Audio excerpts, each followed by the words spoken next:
Back to this podium and start the meeting, please. And I want to thank Lisa for the book. I'm going to bring Friday to my granddaughter. I'm going to read that to her. Thank you, Lisa.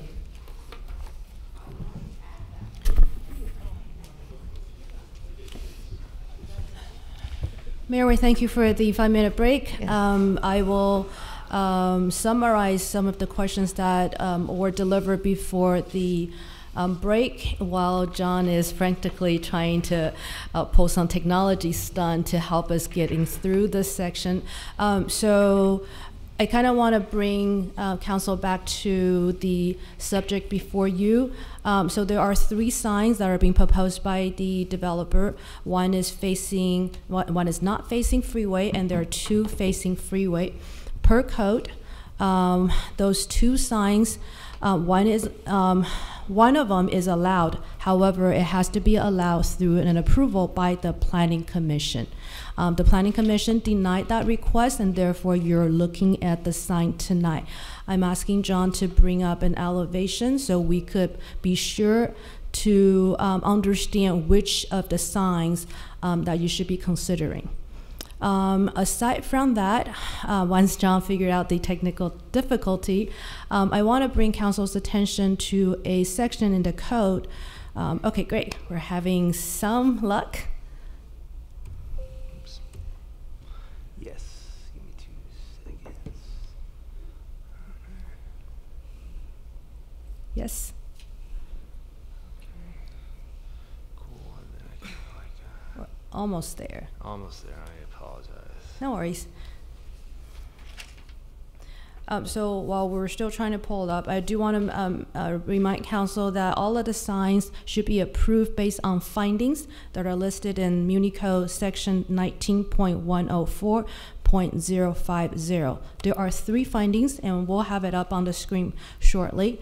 Councils have to approve the sign if the findings are met. So if the findings are met, you cannot deny the sign. I do want to emphasize that, and we will walk you through. So John, if we can show, perfect. So sign 2 and sign 3 are what the developers are proposing to install. Per code, one of them is allowed subject to approval by the Planning Commission, in this case, City Council. So one of the 2 will be allowed, and I think we heard from the developer there's a preference for the westerly sign. John? Mm-hmm. Between 2 or 3. Between 2 or 3. Which one? 3. So the applicant sign said 3. Correct. Sign 3. So this is the section of the code. Finding 8 reads the proposed sign. Sorry. Totally apologize. I don't read that fast, John. I know you don't. Okay, and then. So finding 8 reads the proposed sign meets the requirements of this title of any special conditions imposed in the development. Correct me if I'm wrong, John. I don't believe there's any special conditions imposed through the project itself on the sign. Correct. Okay. Finding B, the proposed sign's color and illumination is not in conflict with the safe flow of traffic on the city streets. It is within the allowed luminosity within the ordinance. Thank you, John. And finding C, the sign is conformance with the design criteria in section 19.104.220. We're more than happy to take you, but staff has done a careful job analysis to make sure that the sign is in conformance with the design criteria. So the basis for council to approve one of the sign is if all of the findings are met, council's decision should include approval of the sign. So that is one conclusion from before. And for Councilmember Chow's question in regard to the dark sky burst safe ordinance, this is a project that is not under that ordinance, and I would hate myself to speak anything incorrectly, speculating what if this project would have been under that ordinance. And this is not the subject for tonight, so I would not comment on that. So can I ask a question? Okay, so 2 minutes per council, please. Okay, so I think, yes, I understand that this complies with the code. We should approve it. However, I think it's also common when we approve something, we might add some conditions of approval to address community concerns. And one of the concerns is the illumination. So I want to check that, is it in the code that the light will be off 11 o'clock, or right now it's just an oral promise? Condition number 4 states that it shall be turned off by 11. So it's included in the approval. Yeah, correct. And I understand, unfortunately, the dark sky ordinance does not apply to commercial signs. That's oversight. But if we going forward, we suppose it applies, what kind of condition we might add? Maybe the applicant would accept for the I would sign. not be able to answer that question on the spot right now. I'm sorry. So I can come back to you in a the memo. city attorney have potential have. So I would concur with City Manager Wu. I think it would be difficult to answer that question in the abstract. If there were a desire to look at that by council, we would certainly research that. Okay. Yeah. Thank you. 2 minutes, Councilmember Moore.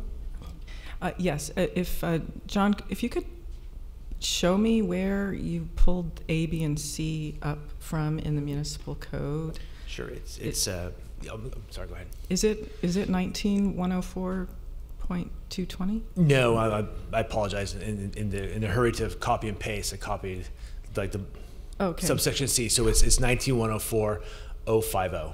Good catch, John. 050. Okay. Thank you. I apologize about that, council member. Any other council members want to make a comment when Councilmember Moore is doing some research?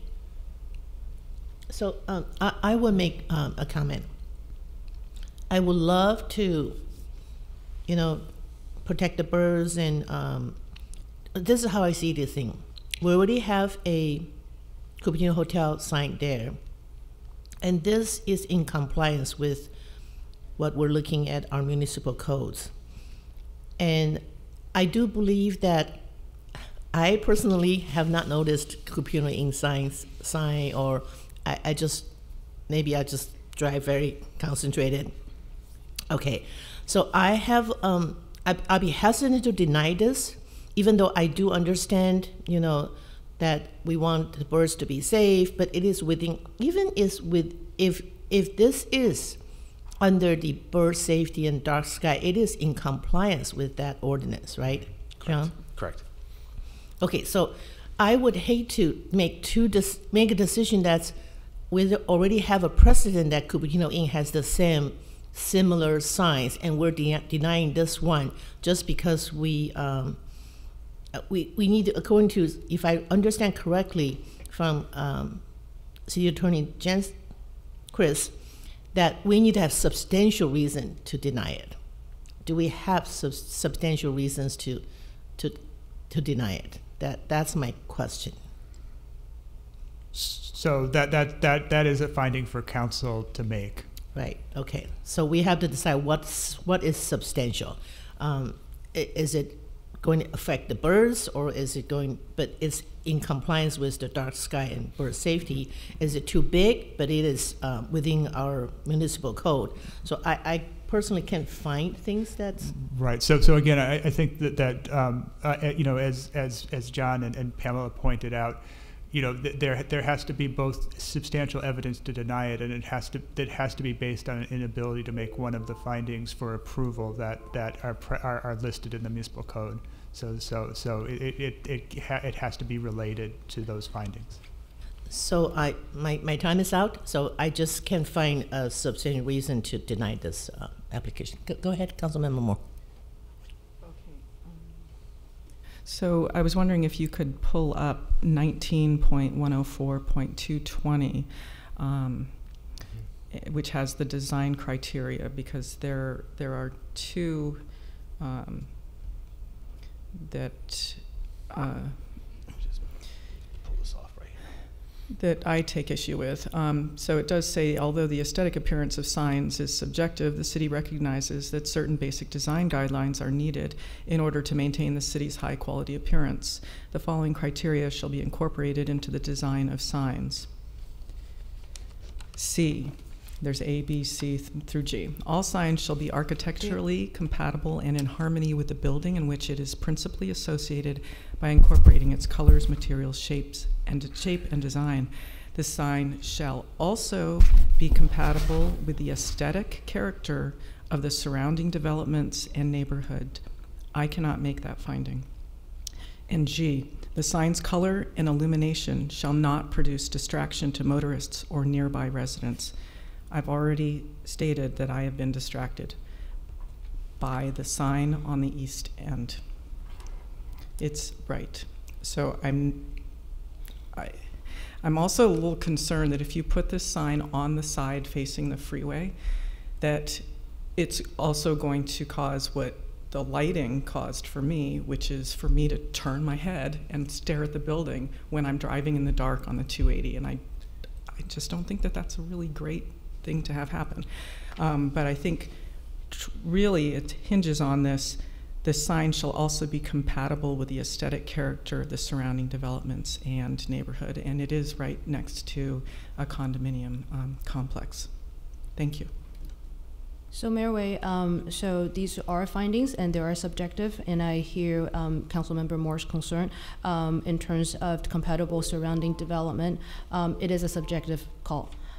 In terms of finding G, the sign's color and illumination shall not produce distraction to motorists. And I believe John earlier has stated that the design and the illumination is in consideration and in compliance with the city code. So I want to, how long has the building been light up in night? How long has it been in existence? Because I certainly have not been distracted by any of those. I didn't notice it. Mayor Wei, yes. Are you intending to reopen the public hearing at this point? No, I was just going to ask John. I mean, you may if you'd like to, but if we're going to take additional testimony, You know, I just want to ask John. Yeah. I should just for John's question. Okay. Since you got temporary occupancy, which I would assume is late summer, early fall. Okay, so I want to say objectively, I have not even noticed anything. My question for Councilmember Moore is, before this item came up, you noticed already? Okay, so I guess we have different driving habits. So I do not see it. Yeah. Through the mayor, I was actually driving with my son to go. We're heading up the freeway, and we both commented on it. Okay. So input from Councilmember Foon and Vice Mayor Mohan. You have I think one more minute or a couple minutes, and Councilmember Foon. Sure. So I'm broadly in agreement with Mayor Wei. I think that our code should mean something. I think that it should be clear enough that when an applicant wants to be able to do something and invest in the city of Cupertino, they can figure out what those things are that they need to do. If there are issues that we have with signs in general, then we should be revisiting the sign ordinance. If there are issues that we have with the degree of luminosity and the dark sky ordinance, then we should be revisiting the dark sky ordinance. That's not what's before us today. The question before us today is whether or not this complies with the code. I think that it does. And I would be open to re-examining these ordinances at a later date, but that is not the discussion before us today. Vice Mayor Mohan, any other input? Else we can go for a... Yeah, I think I've said what I wanted to say, which is that it's compliant with the municipal code. It doesn't violate the dark skies ordinance, and it is CEQA compliant. Okay. And I'm not able to find anything substantial or significant. Question. Sure. Councilmember Cha, you want to ask one more very question? short question.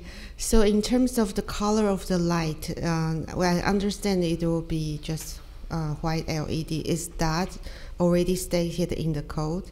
I mean, they will not be able to change it. So if you're referring to illuminated lights, I mean blinking or anything like that, motion lights, those are not permitted per the code, per our ordinance. They are not permitted anyway. So yeah, I just want to make sure that community concern is addressed, that the lights will be off by 11. Yes. There will be no moving lights. Yes. Yeah. Correct. Oh, go ahead. I just want to clarify. It sounds as though I'm the only council member who has seen this building at night. Is that correct? I just did not notice. I drive very often on Yeah. 280 at night. Okay, so it sounds like I'm the only person who's actually looked at the building at night. I have looked at the building at night. And do you feel it's too bright? I don't feel that it's too bright. If there is an issue with the building itself being too bright, that sounds like a code enforcement issue that can be resolved separately, not an issue for the sign. Any more comments? Also, I just want to make one more clarification with Chris, that we are considering this anew. We're not according to what planning commissioner's recommendation. Yes, as John's presentation pointed out, it's de novo review, so it's as if you're sitting as the initial reviewing body. Okay, understand. Okay, are we ready for a vote? Yeah. Okay, so no, motion first. We need a motion on the table. Anyone want to make motion? Sure.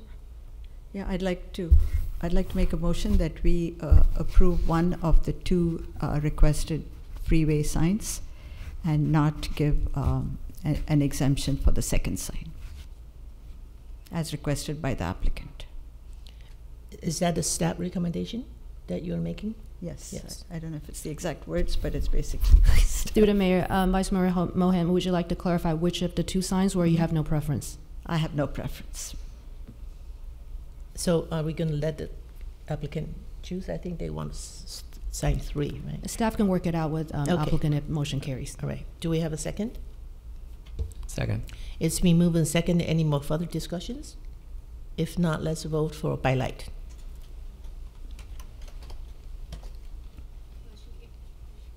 Motion carries with more voting no. Thank you. Now we're moving to number 15, because we moved number 15 to the above the right after the public hearing. So do we have a presentation on 15? We do not, Mayor. So we did consider this on the 17th, and we had a special meeting on January 25th. The results of the council straw poll are reflected in the agenda packet. I do want to point out that a supplemental memo was provided to council earlier today. It just has 2 very minor revisions to section 8.3 and 8.9, and those are incorporated in the current staff recommendation. And I'll if obviously we'll need to take public comment on this agenda item, and of course I'll be available for any questions that council might have. Okay, so seeing that the staff doesn't have a presentation, I'm going to open up to public comment on this item. Do we have blue cards? Yes, Mayor, we have, so far we have 5 blue speaker cards for Community Hall and a number of people on Zoom. So please have your hands raised in the next 5 minutes or blue speaker cards submitted before the cutoff. The first speaker is Connie Cunningham, followed by Jennifer Griffin, followed by Bill Wilson. Welcome, Connie.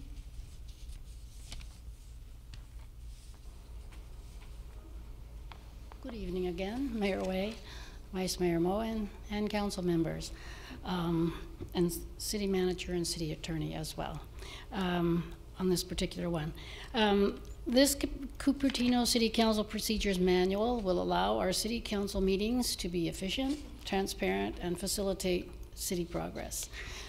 This manual follows the civil grand jury recommendations. I enthusiastically support this reform package. I have attended many council meetings over the years. As I read the reforms, it is clear how they will, 1, reduce staff workload that will allow more work to move forward on resident services. 2, increase the amount of time accessible to residents to speak to council. 3, reduce the length of meetings. 2 a.m. is simply not a time when residents can attend, nor is it a good time for decisions by exhausted council members. 4, will make life easier for everyone, but especially residents, since they less frequently interact with council.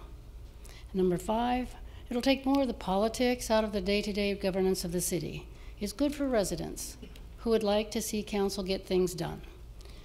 This is a consent item that has been discussed at 2 meetings, January 17th and January 25th. I urge you to approve the draft resolution adopting the Cupertino City Council Procedures Manual. Having this consent item pulled for discussion is an illustration of the reasonableness of the rule for pulled consent items to be discussed after regular order of business. There were regular agenda items tonight, and anybody involved with them deserved the courtesy of being heard at that meeting for which it was scheduled, at the approximate time it was scheduled. So I'm glad that that happened tonight by moving it forward. And thank you for this time to comment. Good night. Thank you, Connie. Next we have Jennifer Griffin, followed by Bill Wilson, followed by Hema Kundargi.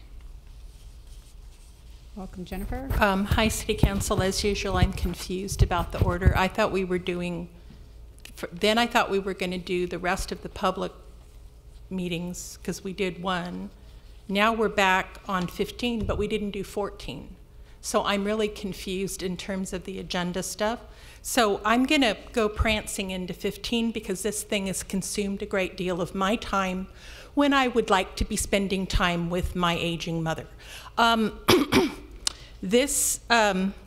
I understand people wanted to write this booklet up, but it is absolutely, completely unacceptable. You're dumping the DRC, you're dumping the ERC. You tried to prevent the public from having any oral communication. I'm assuming that we're doing the City Council handbook, but I could be wrong. Anyway, I sent you an email this morning. The City Council handbook is not allowing the public to pull items from the consent calendar, should not be adopted tonight, Tuesday, February 7th, 2023, under any circumstances. If this handbook is okayed, anything could be listed in the consent calendar and then voted to be approved by a vote of the City Council without the public being able to say anything. Approved 10,000 housing units at Valco could be put into the consent calendar, and the City Council or any future council could just approve the project with no input from the public. This is not efficiency of proceedings. This is streamlining, ministerial, by right approval, and building as dictated by the high-density housing laws, a la SB 35, SB 330, SB 9, SB 10, and SB 50, that was never passed because it was fought down by the people of California doing their due diligence. I spent 1 year fighting SB 50, and we broke it. So the consent calendar could approve 10,000 housing units at Valco with no input from the public. No one can say anything about trees cut down, public roads clogged with dust and dirt and mud, construction noise going 24/7 for 10 years, etc. Something as innocent as you can't pull items from the consent calendar anymore becomes let's approve anything by way of the consent calendar. We see where some things that is so small becomes something so big. The consent calendar is no place to be fighting SB 35, SB 9, SB 10, and 330 out. We thought that battle was being carried out at the state level, but never in a million years did I think it would go so far as to be fought out on the agenda level in our own city. The fight for local control is indeed bound up in our city's consent calendar, and that right should not be conceded tonight in our city council chamber meeting under no circumstances. Thank you. Thank you, Jennifer. Next we have Bill Wilson, followed by Hema Kundargi, followed by Lisa Warren. Welcome, Bill. Thank you. And thank you for the opportunity to speak, and thank you for your service. Just listening to your committee assignments and activities, it's obvious how much work you're doing for our city. So I just wanted to talk on this item tonight because I've had some experiences in my 16 years on the school board that I think were germane to this, and I'd just like to share those for possible information on the importance of having these rules. So the Fremont Union High School District has a culture of trust and collaboration that I think is one of its most important assets. And it's made it possible to retain people. Our superintendent that we put in place in my first board meeting in December of 2006, retired last year after 50.5 years. We have senior staff who've come up through the ranks, having been with the district for a long time, and it's really helped morale. And that feels like something that was always there, but it wasn't always there. In the year I was elected, first time, 2006, there were events that caused divisions among the school board members, and there were 5 great people, but they weren't able to collaborate because of that. So one of the things that happened as soon as we had a new school board member, there were several things that we did to build trust and collaboration, but one of them was to be explicit about what our rules would be. And we got those down. People worked with them. Before long, we didn't even need to refer to them because they became part of the culture. We had them on a placemat in front of our position at the, Mayor Way will remember this, at our dais, and I think that really helped us do the work of the district. So I'm glad to see the City Council is looking at this, and there were 3 things in particular that stuck out to me. One was the values, the importance of respecting each other and learning from each other. Over the years, I learned so much from my fellow school board members, and we came up with better solutions than any one of us would have on our own. The other was the role of the City Council. The City Council to set direction and work through the city manager and let the staff do their job. The way we said it was school board members don't run the schools, they make sure the schools are run well. And as part of that, in creating an environment for the staff to do their job, I think it's important, as we heard from a number of things tonight, to really acknowledge the wonderful job the staff does. They work really hard, and the people who are here tonight didn't just wake up in the middle of the day and then come to this meeting. They had a day's work and came here. And so to sort of paraphrase in a crude way, Robert Frost, who said, good fences make good neighbors. I think good rules make good meetings, and they really make sure that everybody gets a chance to be heard.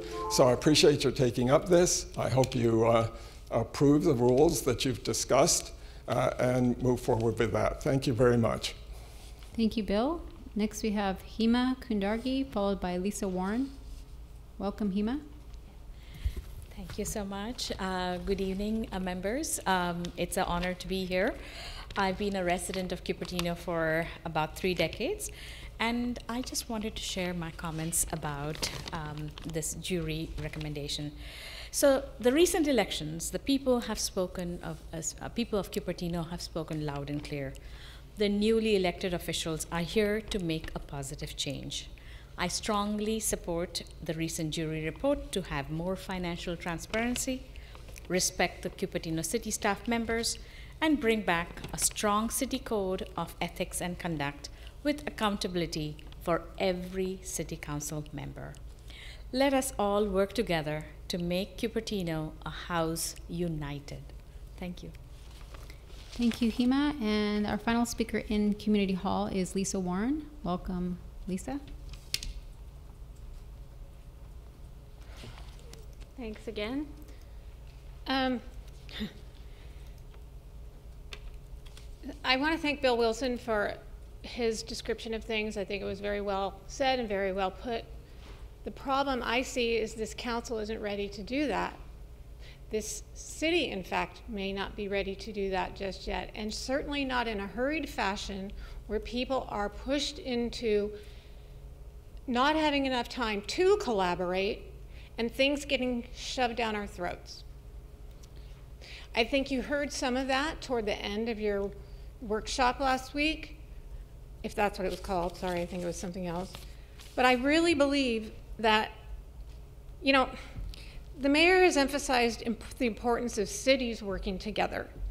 I want to express that while city-to-city work is useful and important, we here in Cupertino should be working on emphasizing the importance of working with transparency and respect and trust with our own community, our own city council members, our own staff, and fix the small bubble before you jump out and start sharing with the big bubble. Because as soon as you're in that big bubble, the top of your org chart, which is at your residence, has no chance to express what they think.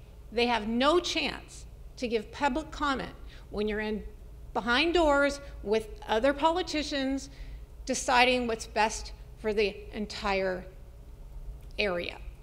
So I know it's important, but really, let's focus on home. Seriously. And the buzzwords are all fine and dandy, but it doesn't mean a thing if you don't mean them and they're just coming out of you automatically and you don't actually follow what you say. I had a small discussion with the mayor this morning about something that has bothered me in interactions. She said she'd work on it. We'll see. And I will give her an opportunity at some point, whenever you're ready, to tell me if there's something about what I do or say that you want to say. You didn't take that opportunity today, so I don't know if there's something. You know, resident focused is really something important. John Willie, that's what he was known for. In fact, people said resident focused equals John Willie. And in December, Mayor, you commented that John's focus on residents was impressive and that you would be John Willie focused and that you hope that for everyone. Let's see it, please. Time is to be taken to do this right, because if it's going to be the bellwether, you can't screw it up. Thank you. Thank you, Lisa. And that is, those are the last of our speakers that we have in Community Hall. Now we move to Zoom. There are 9 people that had their hand raised before the cutoff. So we'll start with Rhoda Fry, followed by Leslie Crowell, followed by Louise Sadadi. Welcome, Rhoda. I apologize. My hand was up by accident, but since I've been called anyway, I was really taken aback by one of the original statements, which was struck, about limiting public comment to 10 minutes for an entire council meeting. That was struck, but it also shows what the attitude is of our city leaders toward the public. And it makes me sad, and it makes me feel very unwelcome at City Hall, because I really value having an open and collaborative relationship. The other thing that I would have liked to see, and maybe we can see that moving forward, I know that we can make changes to this plan moving forward, is that there are responsibilities on staff side. And one of those things is that requests for public information should be honored and should be timely. I was really concerned about a line about going around, that council members should not go around the city manager to get public information. Well, council members are people too, last I looked. So I don't think that a council member should feel like they have to go around the city manager. I think the city manager and the city in general should provide the same level or even greater service to a council member than they would the public. I'll keep it short. Thank you very much. And I apologize. I didn't mean to raise my hand, but here I am speaking anyway. Good night. Thank you, Rhoda. Next we have Leslie Crowell, followed by Louise Sadadi, followed by Donna Austin. Welcome, Leslie. Good evening. Thank you, and Mayor Way and council members. I'm here tonight in support of the suggested changes to the consent calendar of number 15, section 8.4.2, which provides for the removal of items from the consent calendar by council members. And I'm speaking to this item in a capacity as a retired county employee, where I spent 35 years. 21 of them were as either the budget director or as a deputy county executive. And we watched the agenda as the county grew get bigger and bigger and bigger, and the agenda was becoming virtually unmanageable. And then one of our board presidents suggested that we take almost a default approach to the consent calendar, that unless the item had significant policy implications and was more administrative in nature, it would default to the consent calendar. And then any board member could remove an item as they saw fit, and the public had a chance to comment on everything. There was no quashing of public comment by any means. And I think that this made it much easier for our Board of Supervisors to spend time on the major policy matters without spending hours and hours on things that weren't nearly as sort of in the 80-20% principle. They were not moving the needle, as a prior speaker said. They make the organization work well, but they don't work the organization. So thank you very much for entertaining my comment. Thank you, Leslie. Next we have Louise Sadadi, followed by Donna Austin, followed by Dolly Sandoval. Welcome, Louise. Hello, I am Louise Sadadi, a resident of Cupertino for 37 years. I'm speaking to ask you to approve item 15, the procedures manual tonight. This procedures manual has been discussed at length already, over 2 minutes for 10 items, item for 10 hours, item by item, with straw vote taken on the last meeting on January 25th. But January the 15th was the first study session. Videos of the previous long meetings have been available for any interested resident to study at their leisure and convenience. We do not need to repeat everything again for another 8 to 10 hours. So I'm hoping that council will quickly approve this without long-winded, distracting, unnecessary comments. We need this council procedures manual approved, which will facilitate efficient and transparent good governance. Endless talking, off-point distractions, and theatrical self-aggrandizing performances ad nauseum are not transparent, efficient, nor in the spirit of what is good for the community.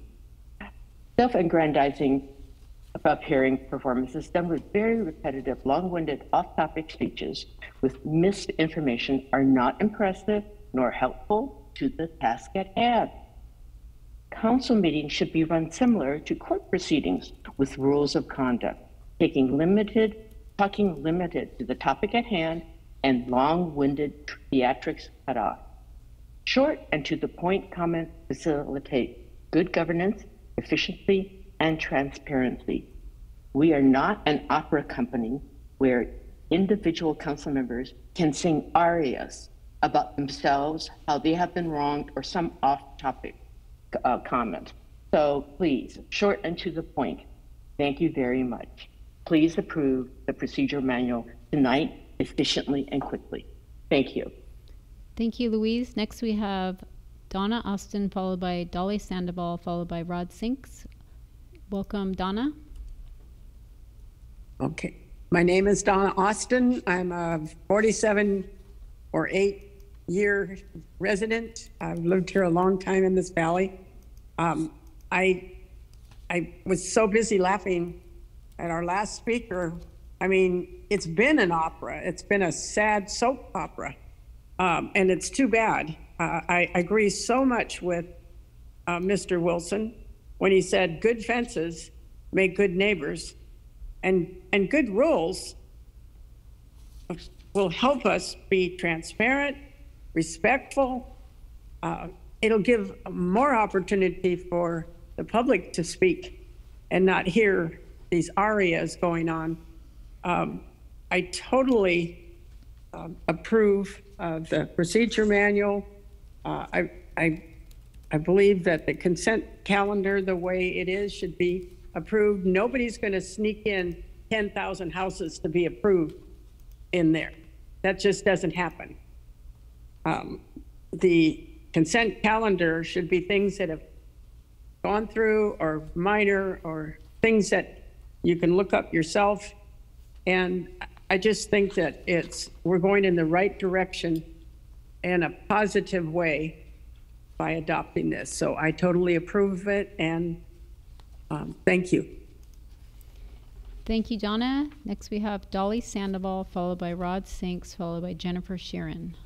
Welcome, Dolly. Good evening, council members and Madam Mayor. Thank you for this opportunity to speak this evening.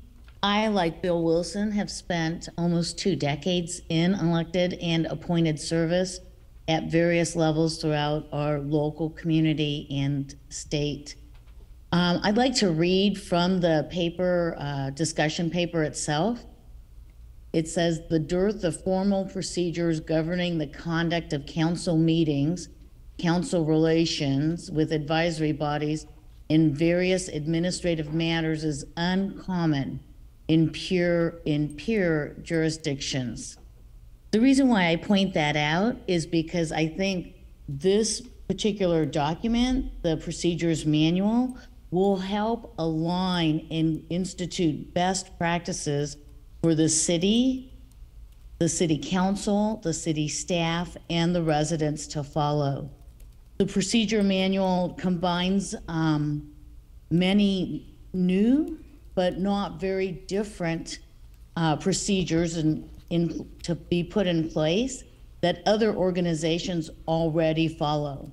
I remember years ago when interim city manager Greg Larson started to guide the city council at that time in a particular set of procedures on best practices and how to run meetings and operate in meetings, and frankly, operate within themselves, you council members, well, those council members. In life is better when everybody feels that there is trust and a working relationship between the council, the staff, and the residents. On a slightly related note, because I'm going to get off the Zoom in a moment, I think this passing the council procedures manual along with the response to the grand jury report in item 17 will instill a lot of confidence in our residents that the community, the Cupertino community, is truly working towards becoming an operationally successful city. So I appreciate your time this evening and always in your endeavors, and I hope you pass the procedures manual and item 17, the response to the grand jury report this evening. Thank you. Thank you, Dolly. Next we have Rod Sinks, followed by Jennifer Sharon, followed by Jean Bedord.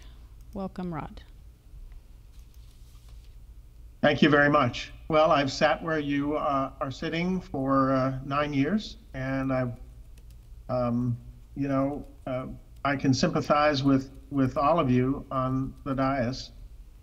I think in approving this plan that you've hashed over for quite some hours previously, and I would recommend you do so, I think one of the guiding principles here is to be respectful of the time of your fellow council members and the public. So in balancing everybody's interests, being thoughtful about your remarks and expressing them succinctly is important. In order to do that, I'd really suggest, and I've seen models of this that are great and models not so great in my time, not with any of you necessarily, but doing your homework ahead of time. So reading your packet when it comes out, getting your answers from staff in advance. If you have questions, get those answers in advance. It allows you to be more prepared, and it allows staff to be more prepared should these questions come up in public. They don't think of everything, of course, right? So I think there's a lot of questions that come up that really could have been answered and settled in advance. Reiterating some of that for the public is something that staff can do as they're presenting, and you can also do, but doing it succinctly and having those conversations in advance will really facilitate your meetings. And I understand, I've been in situations where I disagree with the consensus that's forming. It doesn't do you any good to spend half an hour browbeating your colleagues to try to convince them. You can simply take 5 minutes, express yourself succinctly, vote no on the motion, and go on to live another day. And finally, I would suggest to you in just observing things that you can get a lot more done if you think about the form of government that we have here, which is a council that is primarily a policy setting body. If you're up at the level of policy, you have a lot more leverage. Let the staff do the execution, worry about the details and so forth. I think you will get a lot more done in your time on council than you can if you are trying to re-examine every question and all the details of execution, in repeated meeting sessions where you have to continue. So be prepared and good luck. Thank you. Thank you, Rod. Next, we have our final three speakers with their hands raised before the cutoff: Jennifer Sharon, Jean Bedord, and Seema Lindskog. Welcome, Jennifer. Good evening, City Council members and Mayor Way. I'm Jennifer Sheeran, and I'm here tonight speaking only as myself, again. These new council and commission procedures will ensure that the council meetings are run in an efficient and responsible manner, which respect the time and opinions and work of all the participants. It's clear that the previous procedures were not working to these desired ends. Previous council meetings lasted until early hours of the night. I was there for many of them, which discouraged the public from speaking by waiting until after the council member spoke and having the council members speak sometimes at excessive length. I was personally in these meetings and I saw this, including watching residents give up trying to speak after waiting for hours because they had to put their kids to bed or they had to get up for work in the morning. On January 25th, I watched 6 of the 8-hour study sessions on the city council procedures, which was a line-by-line review of all of these. Each council member had their voice heard on every single proposed change and voted in a straw poll on each section. The public was allowed to have a voice on the agenda item, just like in every other meeting, just like this one. No resident is being silent. There are other things that I'm concerned about, which is that I've heard that the mayor can halt discussion. Instead, when I looked at the procedures, it is that 3/5 of the council can call a question to a vote when it appears that a council member is filibustering to extend a meeting or discussion is clearly not progressing. We're not all going to agree on every portion of the new procedures, and I think that Rod Sink said that pretty well. But I urge you tonight to approve these procedures without another long debate. City democracy is not in danger from these new procedures. Instead, it's likely to improve for all the residents. Thank you for considering my viewpoint and for your work on behalf of Cupertino. Thanks. Thank you, Jennifer. Next, we have Jean Bedord, followed by Seema Lindskog. Welcome, Jean. Good evening, Mayor Way, Vice Mayor Mohan, and council members. I am here. My name is Jean Bedord, and I am a longtime Cupertino resident. I am here to hopefully view your final approval of this manual. Please approve this item 15 tonight. The council has spent almost 2 hours on January 17th, an additional over 7 hours on January 25th, hashing it out sentence by sentence. Let's call a halt and get on with implementation. This manual is essential to addressing the shortcomings identified by the Moss Adams internal audit report. It also addresses the dysfunction identified in the grand jury report. Isn't it time to reverse the perception articulated by the Mercury News?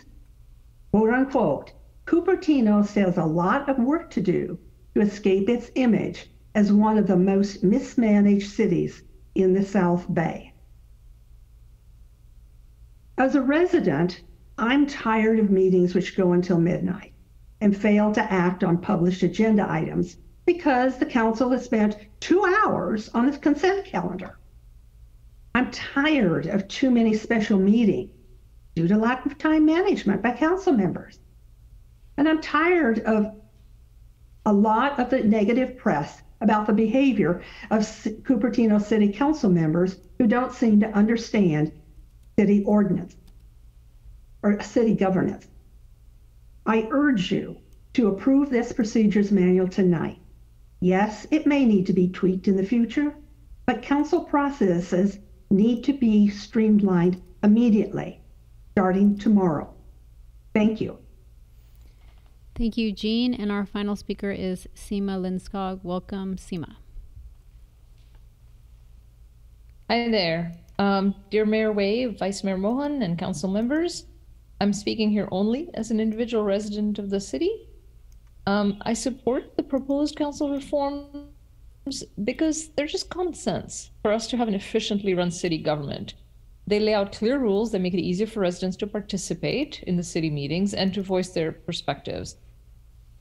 They expand citizen access to the working of our city government by limiting the ability of council members and other residents to extend council meetings into long, late-night meetings. I've sat through many of those that went well into very late night, and I've seen firsthand how this discourages participation from ordinary residents. I've seen people wait in the council chamber for 2, 3, 4 hours and then finally give up and go home. That is not good participation, and it's not respectful of the time of our residents. These new rules put checks and balances on council members' ability to have undue influence on city matters and city staff while on council and after they step down from council as well. And that's a very good thing too. Our city staff has been demoralized and demotivated over the past few years. They don't feel supported, and many have left the city. We have tons of openings, and we have a reputation. Makes it hard for us to recruit good people. These reforms would protect our hardworking city staff and allow them to do their jobs without fear of recrimination or reprisals, and that also is a good thing. I urge you to adopt the Cupertino City Council Procedures Manual and also approve the city's response to the 2022 Civil Grand Jury report entitled "The House Divided." Thank you for your time, and thank you for your service to the city. Thank you, Seema. Mayor, that closes public comment. Thank you, Madam City Clerk. Now I'm going to bring this back to the council. I would like to have permission from my council members to speak first. I want to say, actually, I still have to get used to people calling me Mayor Way. And Mayor actually presiding over the meeting has a lot of, I won't say power, but ability to move the agendas around already.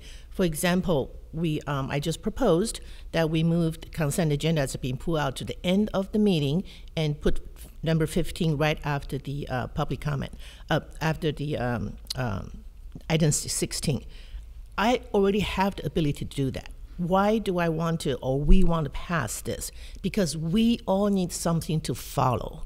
And actually, I consider that more of a limiting of the mayor's power or discretion, because now we have a set of rules to follow. So first, I want to make it clear, these are the set of rules for all of us to follow. So the public, the council, the staff are clear what we're going to do. But at any time, 3 council members can still make changes. That doesn't preclude that. The second is, I do intend to unite all of us and move forward gradually, eventually. This is the first step, because if we all, like my colleague at Fremont Union High School District, Bill Wilson, said, if we have a set of rules to follow, then we understand each other. Then we can work under a framework to move forward together. That doesn't mean 6 months later, when we have, hey, this doesn't work, we can always bring it back for reconsideration. So I really want everybody to know that we're doing this so that we can be on the same page, we can unite and move forward in the same direction, and adjust each other and become a government team that really works. Another point I want to make that, yes, we are elected to govern, but we have to follow laws. We have federal law, we have state law, we have Public Utilities Commission laws. We have our own municipal codes that we need to follow. We don't make laws. We make ordinances, resolutions, we make directions for the city, but we have to follow our own municipal codes. Our own municipal code says we are a city manager, city council form of governance. That's what we need to follow. So I hope people realize that this is a first step so everybody has a framework to work on, so we can unite and move forward together. But we can adjust. Nothing is fixed. So now I'm going to open up to council input. Who would like to go first? Sure, I can go. Okay, Vice Mayor Mohan. Oh. Vice Mayor Mohan, please. I cannot even imagine being an effective council member if I didn't have a set of procedures and policies that I follow. So this is something that is going to help everyone in the future, including me, to follow some guidelines and be more effective at the job we've been elected to do. Other than that, I think we've discussed this for hours and hours, so I would actually like to just move forward and adopt the city council procedures manual. Councilmember Moore, please. Well, I have a question for Chris. So you mentioned there were some edits, and I'm unable to locate what you're referring to or where they were placed. So there was a supplemental report that was provided in your supplemental materials today. The two edits, I can read them, they're very short. In section 888.3, the last sentence, questions is replaced with deliberations. That was the intent, I believe, Pardon? of the change. And so that was just a transcription error. And then in 8.9, the last sentence reads, all meetings shall be adjourned at 11:30 p.m. unless by a majority vote of the city council in this rule and council, which is the addition, votes affirmatively to extend the meeting past 11:30 p.m. That's actually the second to last sentence of section 8.9. And that council is added because without it, it's not really a grammatically correct sentence. Okay, so going back to 8.3, could you repeat that edit? Yes, of course. So the last sentence would read with the revision, the mayor may allow additional time for deliberations where appropriate. Actually, that's the next to last sentence. Instead of questions. Correct, yes. Okay, so that's taking away Rosenberg's rules of order, which protects the rights of the minority on the council. And going to Rosenberg's rules of order, which were passed by the council by resolution 18-114, so that was back in 2018. This treatise on modern parliamentary procedure is built on a foundation supported by the following 4 pillars, and I'll just move to item 4. Rules should enforce the will of the majority while protecting the rights of the minority. And the ultimate purpose of rules of procedure is to encourage discussion and to facilitate decision-making by the body. There's also a couple other pillars that I think the public might appreciate. Rules should be clear. Simple rules lead to wider understanding and participation. Complex rules create 2 classes: those who understand and participate, and those who do not fully understand and do not fully participate. And rules should be user-friendly. That is, the rules must be simple enough that the public is invited into the body and feels that it has participated in the process. And we've heard from a number of people who feel that they are being excluded by this process. And I agree with what they're saying. So at issue with 8.3 is that currently the deliberations would continue unless somebody calls the question. And calling the question means that the motion that was made, the deliberations are going to stop. You're going to immediately take a vote, and you need to have a supermajority. In this case, that would be 4 people, 4 out of 5, voting to end the deliberations, and the motion will be called for a vote. Now, what this proposes is that the mayor becomes 4 votes. One person is worth 4 votes. The mayor may allow additional time for deliberations where appropriate. This rule shall displace any conflicting rule in the city's adopted rules of procedure, which are Rosenberg's rules. So instead of having the required 4 vote to end deliberations, this one rule here says one person. And our mayor is not directly elected. Our mayor is elected by this council, not by the city. This puts too much power into one person's hands.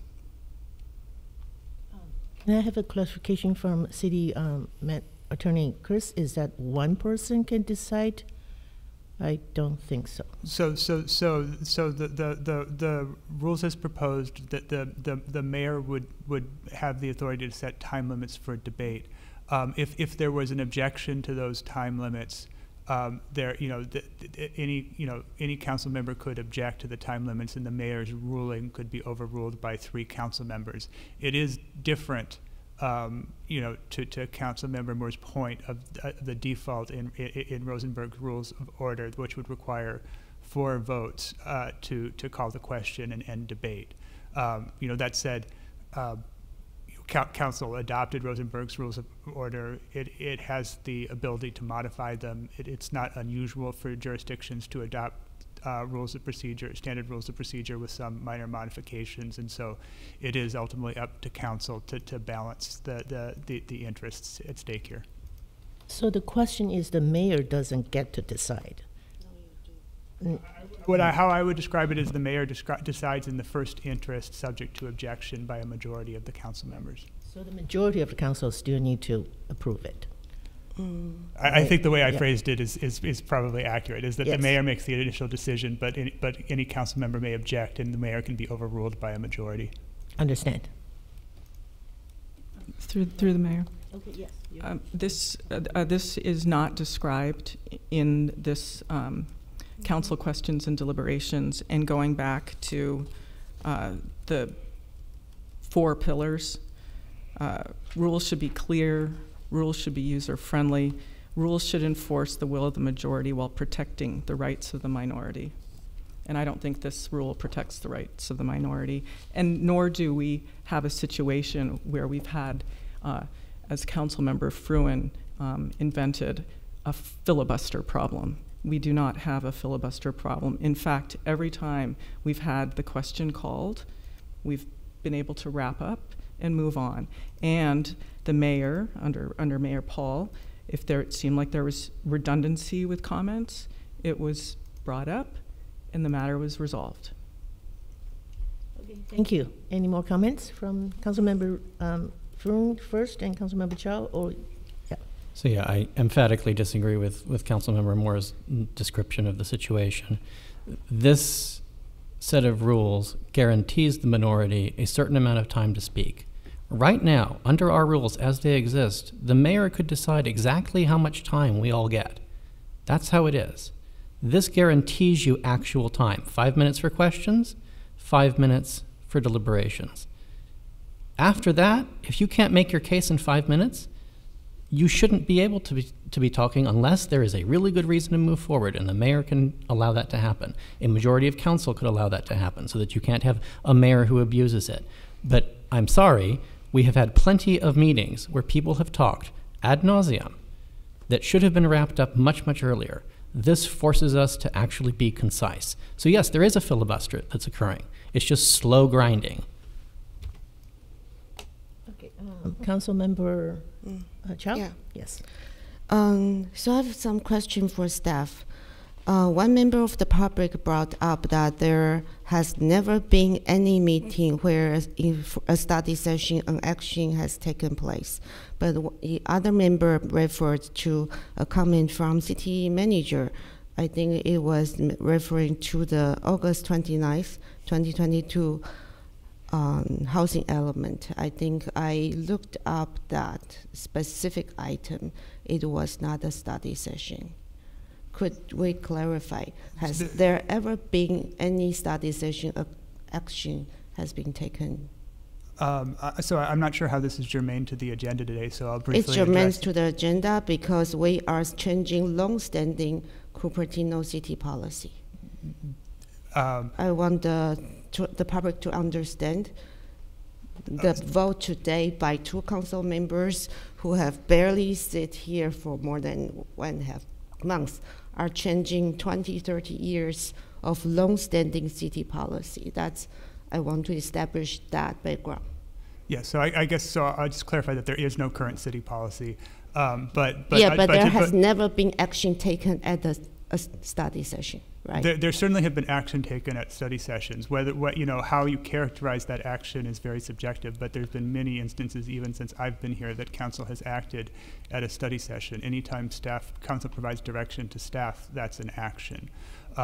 If we wanted to adopt rules, well, now you're... No, January 17th was the very first time a resolution was put on as an action for study session. But that has never happened before. Before we had always had discussion, give direction, but the formal action would always come later. That's stated by the Berkeley and Palo Alto council procedures. And all I'm asking is, that's a long-standing practice of Cupertino. Can you confirm that? We only give directions. Could you let City Attorney Chris answer your question? A motion is also an action by council, which is routinely done in study sessions. That said, I think, rather than sort of arguing about what an action or lack of action is, certainly, this would be the opportunity if council wishes to prescribe rules around what a study session is and isn't to do that. Because right now we don't have rules, which is of course why we're having this discussion. Could you confirm the misinformation public somehow understood that the housing element item on August 29th was an action item? I don't know what the housing element, what the nature of the agendized item was on August 29th. I do know that a member of the public was incorrect. The agenda specified as action Mayor Wei, items. this is really not the subject for this item tonight. Okay. And I hate to put staff in a position that we have to come up with a definitive answer right on the spot. I sent you all the information earlier. Okay. Anyways, next question. I think I would like to confirm that in the past, for 10, 20 years, it has always been the mayor makes recommendation on committee assignment and then the council approve in a council meeting. Is that true? That is the current practice, and this largely preserves that current practice. So is this the current long-standing practice that the city manager has no authority to dictate what information a council member is allowed access to, and only the entire council has that authority? I'm not sure if I understand the question. So is it the long-standing practice of Cupertino per our municipal code? Only the entire council can decide what information an individual council member and is allowed to request. The city manager has no authority to decide what information a council member is allowed access to or not. That's incorrect. The chapter 2.17.043 regulates how the city manager should treat requests for information from council. It gives the city manager discretion to manage those requests, to both be respectful of staff time and also to be respectful of the prerogative of the full council. If requests take too much time or multiple staff members, there are criteria that the city manager applies in her discretion in that section that dictate whether it's appropriate to respond to that request from an individual council member or to require direction from full council before devoting staff time to that work. And that is both to protect the city manager's ability to manage her staff and also to protect the prerogative of the other 4 council members who might not be party to that request and have an equal role and say in directing staff workload. Yeah, I understand that. So I'm think sharing the 5 municipal minutes- code 5 right minutes is now. up. And here is the section where it Point of specifically order, says the time has only elapsed. the collective direction Mayor of Wei? the council decide. Yeah, yes. Councilmember Chow, I do believe we've gone through every item for the 8 hours that from 4 o'clock to 10:30 that night. So these questions have been asked, and we do have municipal No, I codes to didn't follow. ask those questions to establish the fact about the long-standing practice of Cupertino. We are changing. At this moment, I think every one of us have 5 minutes already. If you have a really desire, maybe I'll give everybody another 2 minutes. Please. Thank you. So with regards to item 3.1, the mayor has historically taken council member input on their preferred committees, and the mayor has taken that into consideration along with the individual's knowledge and the rotations, and we did not see that this time. This item appears to expand on the mayor's power to appoint the standing and ad hoc committees and subcommittees. And we've also seen the reason why you didn't have any subcommittee reports is because they were basically all abolished. So I think this, ordinarily what you would have if council was going to suggest a subcommittee is that you would have the council suggest as a whole who would be on that subcommittee, and you then take a vote on it. And this is now putting that in the hands of the mayor. So I'm concerned about that language. For 5.7, this city has not been following Resolution 07-103, which is regarding the mayor's fund, and I'm concerned about this being kept in here when we're not following it at this point. Does staff intend to have us go back to following this resolution in order to remedy the situation, because it's what's being referred to? And you just hold that question. And then with regards to item 6.6, the Public Records Act item is, many members of the public have spoken about this. I find it unacceptable. So thank you. So I really want to say, because the mayor's name continue to come out, this is actually not to give mayor more power. I did, if I have to say, I did took your first priority into consideration already before your second thing reached me. So let's not talk about that. I'm just saying that these are procedures to follow. I don't think the mayors get any more. And I'm going to be mayor just 1 year. So it's not going to be, I'm going to be mayor forever. So I'm just going to say, we have gone through item by item. I have 2 minutes already, and it's 8.5 hours, went through. And Vice Mayor, Councilmember Chow, thank you for complimenting me for really listening to everybody when every item take our time to do it, even though, I think we should, and we have. And all the public comments on each item, and we talk about each item. So I really believe that let's not go back to each item again. We did have straw votes, and we did took 8.5 hours to work on this. And I want to emphasize again, this is something we all follow, whether mayor, vice mayor, council members, next mayor. So this is for us to follow. And I do think it doesn't mean we don't come back in 6 months or a year, say, hey, that does not work. Let's revisit it. And as for the mayor's fund, I'm the one who want to follow it. So if the previous mayors did not follow it, we can start to follow it. So I have no problem following that mayor's fund guidelines. So I just want to make that clear.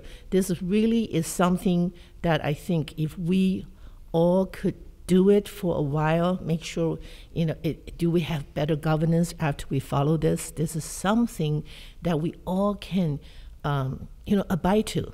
And like Vice Mayor Mohan said, she would love to have those guidelines for us to, work together. So again, I want to emphasize this is something we want to work together so we all follow the same guidelines.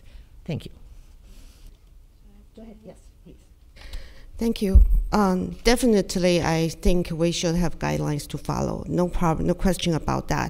And definitely, I think with Councilmember Mayor Han Wei, you are very collaborative. The problem is we only have you for 1 year. The next mayor may be very authoritative and they may utilize a lot of these rules and not utilizing it in a way that shuts down discussion. So this is not really against you, but it's when we make rules, we need to think about worst case. And so I'd like to,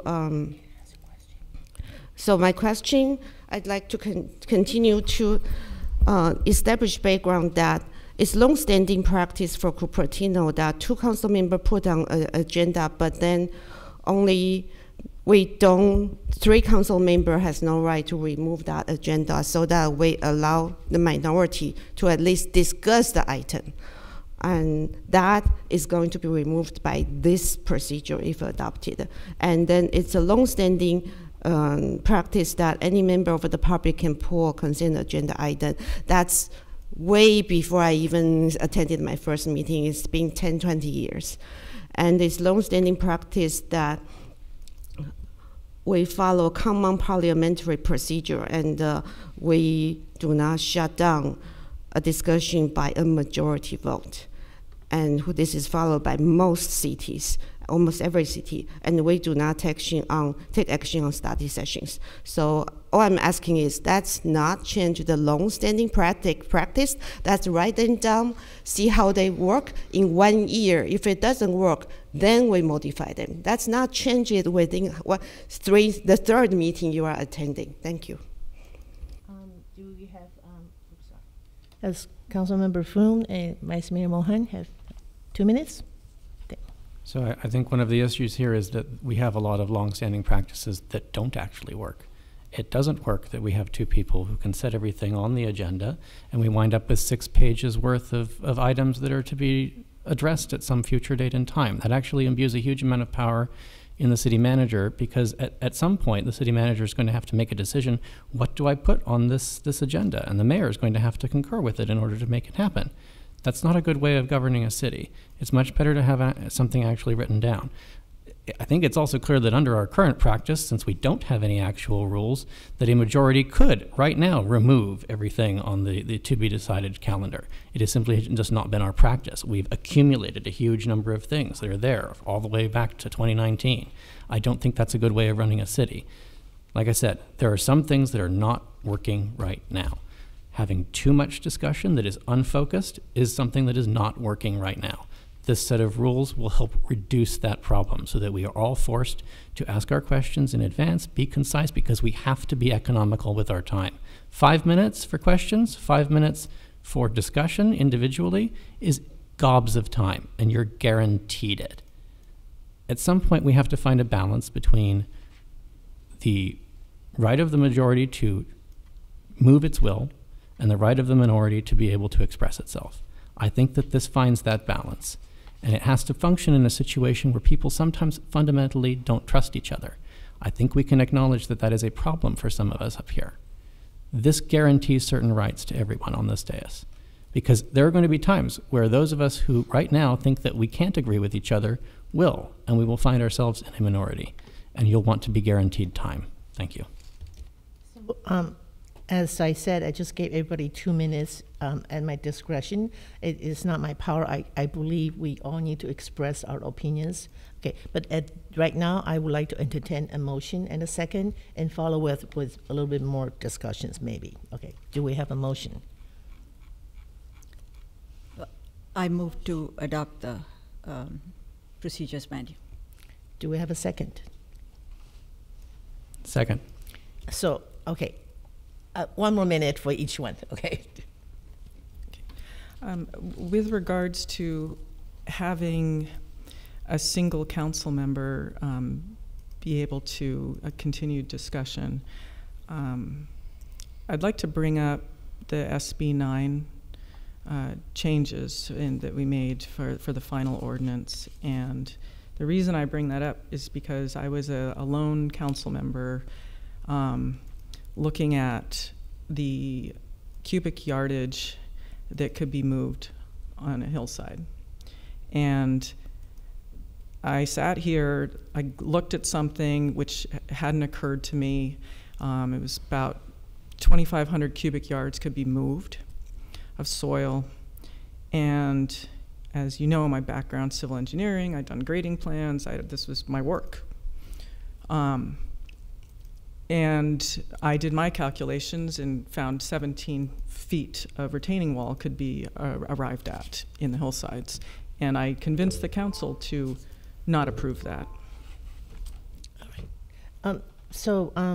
We have a motion and a second.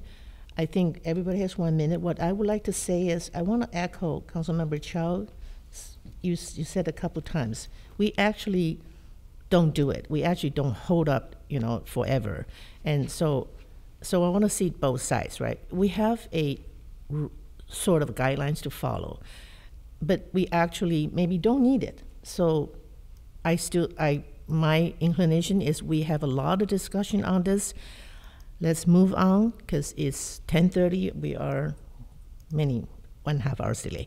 So let's move on and test it, try it, see if the public feels that they could not speak. See if we feel that we're being minimized of our input. And then we can come and visit 6 months later and really review, are these guidelines working? Because you agree that we need to have a guideline. So what I'm proposing is let's move on and so that we can have a guideline, work on it, and then come back and visit in 6 months. So every one of the questions that I asked earlier are not only long-standing practice in Cupertino, it's long-standing practice in almost every city. So this council, if you approve this draft council procedure today, you will go down on record as the first city in maybe Big California or the entire state to adopt a practice that's anti-democratic. So I would like to give this council a chance to consider proposal. I'd like to propose a substitute motion. Each one address, each one address the question I have added earlier. So here's my motion. I redlined the proposed agenda. Edit number 1 address the issue where the mayor has, I think the mayor should make a recommendation rather than appoint and then ratify. So that addressed that issue. The mayor should make a recommendation and then approved by the council as our long-standing practice. Second edit, remove the no council member shall circumvent. I think the proposed language earlier that's written by the city attorney is clear. When there is information that really need staff work, significant workload, bring it to the council, let the council decide. Maybe there are certain information we don't know and we need that information.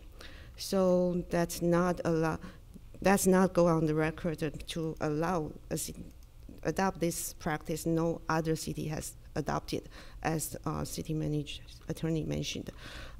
Edit 3 is remove this line where any item may be removed for future agenda by a majority vote of the council. The municipal code of Cupertino does not support that. The current municipal code allows 2 members to put on the agenda. And edit 4, remove this line, removing the item from basically allowing the public member to pull item. That's a long-standing practice of Cupertino. When Rod Stinks was on the council, when Sandy James was on the council, when Gilbert were on the council, all the people who supported you guys. And the next edit, remove these last few lines, which will allow the mayor to shut down discussion. I have confirmed that with the city attorney. The current statement as written allow the mayor, when we have a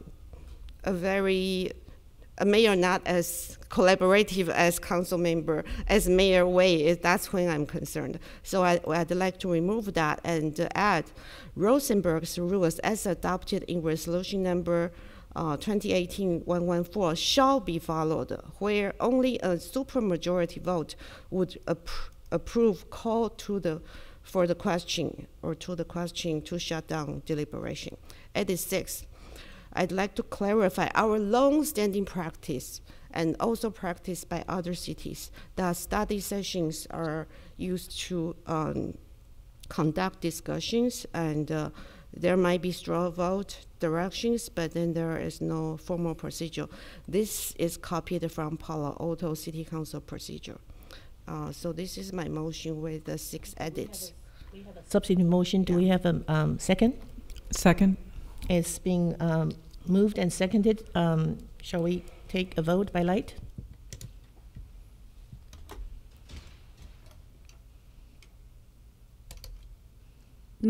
Motion carries with Chow and Moore. The motion fails with Chow and Moore voting yes. Okay, so we're going to move into the original motion. Let's vote by light, please. Pardon. There's through the mayor. Yes. Is there an opportunity for? Isn't there an opportunity for a friendly amendment of the first motion? Sorry, or there could be another substitute motion as well. Oh, okay. So let's open up for friendly amendment. And okay. Do we? So can I ask City Attorney for his advice? Yes, there's one motion on the table. The council could make another substitute motion, or any council member could propose a friendly amendment to the maker and seconder of the motion. Thank you. Okay. If Councilmember Chow is prepared to do another substitute motion, you may go ahead with that. But for me, for a substitute motion, I would move that we go to item 5.7 and strike the last sentence. Scrolling to it.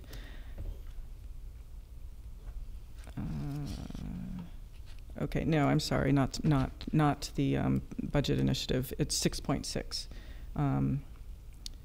With regard to the Public Records Act request, so I would like that final line to be struck because that is state law allowing that. And I would like under item 7.5, agenda publication, that the agenda would come out 10 days prior to the meeting.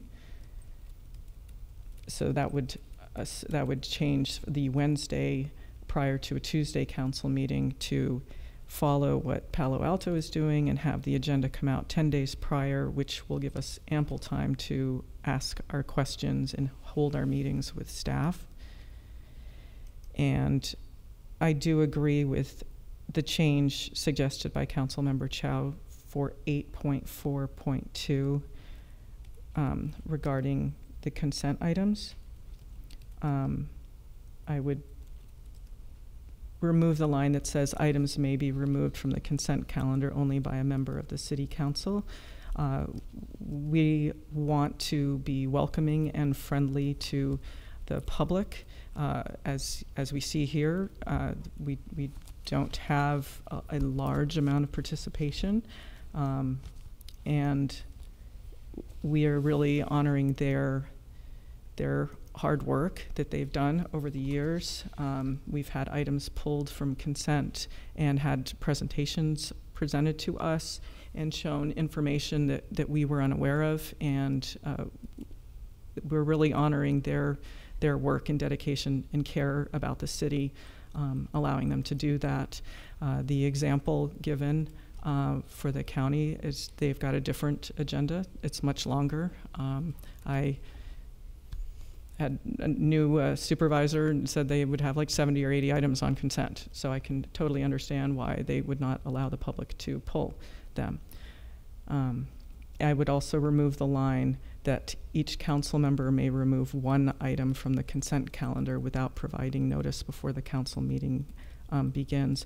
What this rule will result in, can result in, is that you're going to have members of the public, and it's already happening because some people thought this rule started tonight. You'll have members of the public contacting the council member saying, can you pull this item?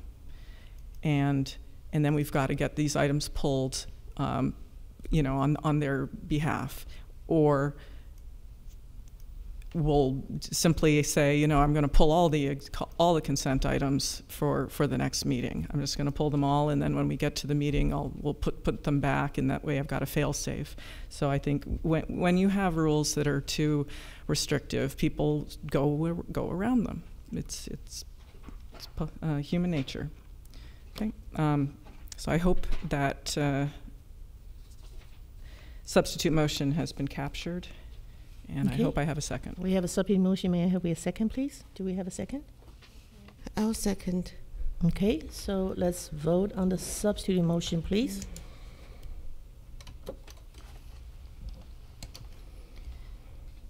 Motion fails with Chow and Moore voting yes. So we still have the original motion on the table.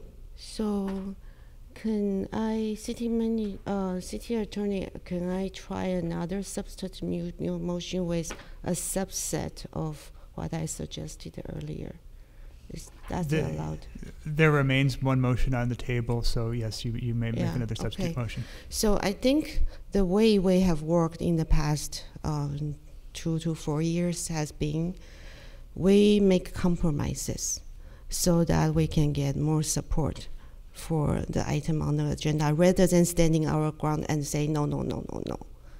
So I would like to suggest a subset of what I proposed on the things that I think is most important. That should not change actually much of what the practice we have in mind, but it would clean up the language, the bad perception about the proposal. So one is edit 2, where because the last paragraph really doesn't change anything about the process. I'll just highlight that. The last paragraph, the last sentence doesn't change anything about the process because we are already saying that any such request should go to the entire council. So why add it? The last one would just say that city manager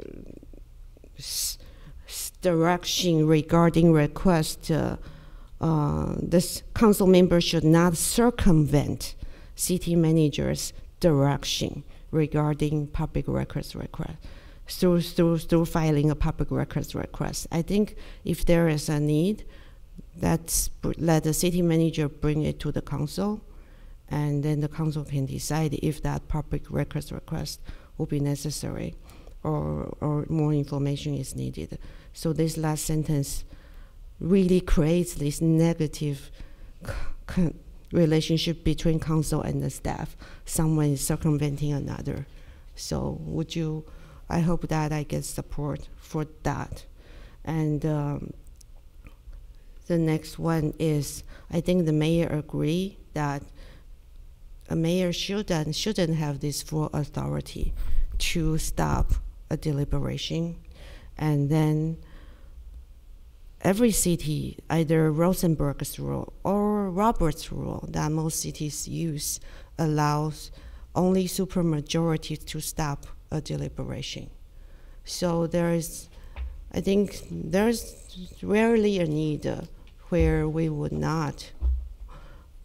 allow just a majority vote to stop deliberation. So why insist on adopting something no one else does and make us look very strange? And so I hope that I can get support for this modification.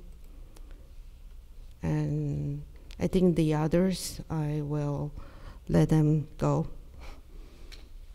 Okay, we have another substitute. May I have a second? Okay.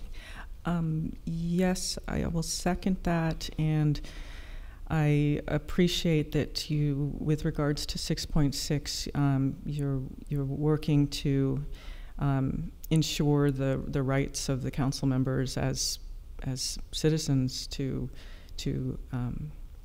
exercise their right with the Public Records Act. I really appreciate that, and also with the ensuring that the rights of the minority are respected, and I think that's really important, and I think it sends a really good message. I wish that you had the consent item still in there, because that's the one that really speaks to the public and their participation in the city. So are you seconding it, or are you making a friendly amendment? I'm seconding it, but if the Councilmember Chow would like to, of her own accord, change it, I would appreciate it. You want to add a friendly amendment?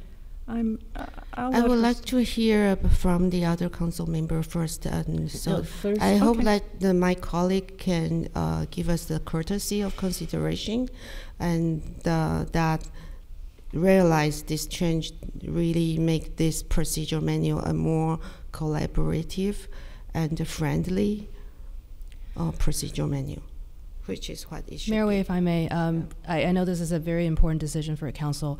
If I can suggest either a break and just a reminder that we do have 2 action items and 5 items that has been pulled from the consent item. As much as discussion this needs, just wanted to kind of do a time check. Okay, yeah, so we have a motion, subject motion, and a second. Do you want to add a friendly amendment or not? I will leave it as it is. Okay, so may I say, Mayor, understanding that we will have members of the public that are going to be now beseeching certain council members to pull items for them, which I don't think is a great way for us to be doing business. So, if I may, on that point, I mean, if that happens, we can always adjust this rule further and reduce the capacity to pull items from the consent calendar. Okay, so let's take a vote. I do think this has been deliberated, talked, straw vote for 8.5 hours. So I would like let's vote on the substitute motion, please, by light.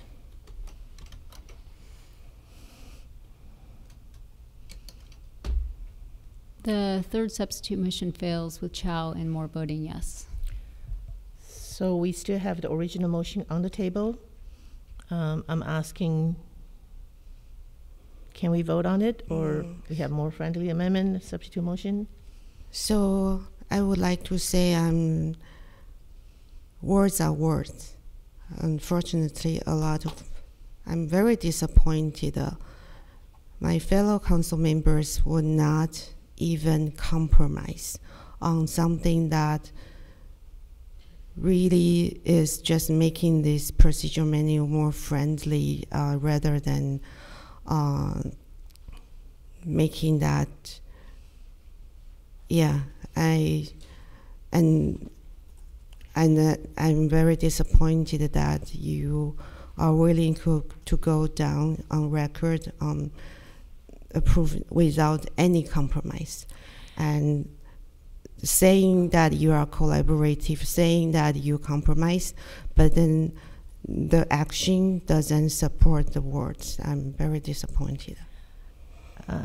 Okay, thank you for your comment. I still want to say we've worked on this for 8.5 hours, and we did compromise on that. And let's try this out. It doesn't mean if it doesn't work that we don't come back, as Councilmember Froon said, to readjust it. So I will, any more comments? If not, yes, Councilmember Moore? Yes, since there's been no collaboration and cooperation with regards to the substitute motions, I would like to make a friendly amendment that we revisit this in 6 months' time and have a discussion for how it's going. So I have original mover and second. Do you accept the friendly amendment? Yeah, I would. Yes. Okay, so we have original motion with Councilmember Moore's friendly amendment on the table. Any more discussions? Shall we vote on it? Just in terms of how we would bring it back, were you proposing, Councilmember Moore, that we would have a study session? I think it should come back at a regular meeting. You could have a study session at a regular meeting. But I would want it at a regular meeting through the mayor, a regular meeting where there would be discussion on the items, and we make recommendations for alterations of the resolution at that time. And then those recommendations would then come back as a new resolution. That's fine. Okay, so we have a motion with a friendly amendment. Can we vote on that?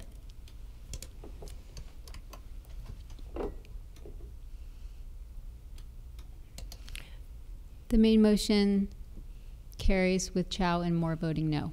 Okay, let's take a 5-minute break and come back, and we have 2 items to take care of. Thank you.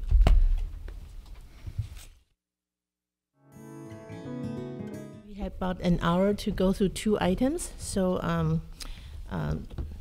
I consulted with City Attorney Jensen because we've passed our council meeting procedures. We can follow that with this item and give it a test. And so we're going to item number 17, consider approval of response to 2022 Civil Grand Jury of Santa Clara County report entitled A House Divided. May we have staff report, please? Thank you, Mayor, members of council. Let me share my screen. I have a presentation, so hopefully I can figure out how to do this.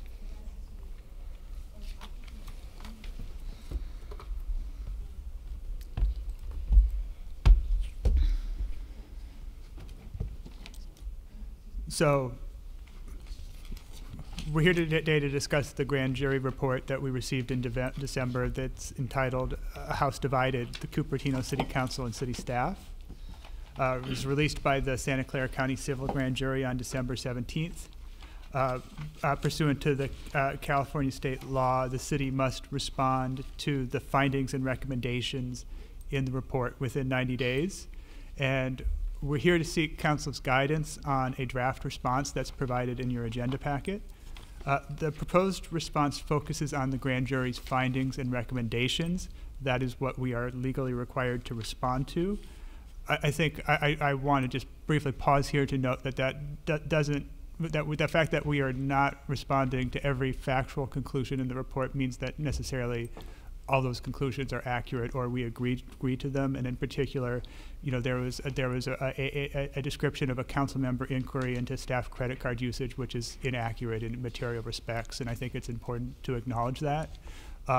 At the same time as acknowledging that, I think it's important to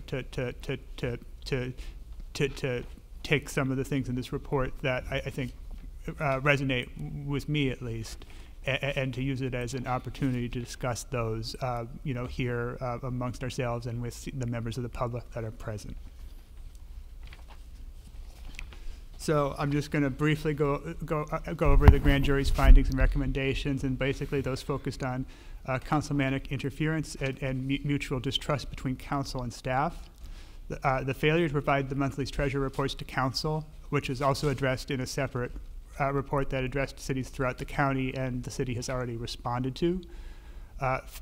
Various fiscal and risk management issues, city staff turnover, and then the city's ethics policy.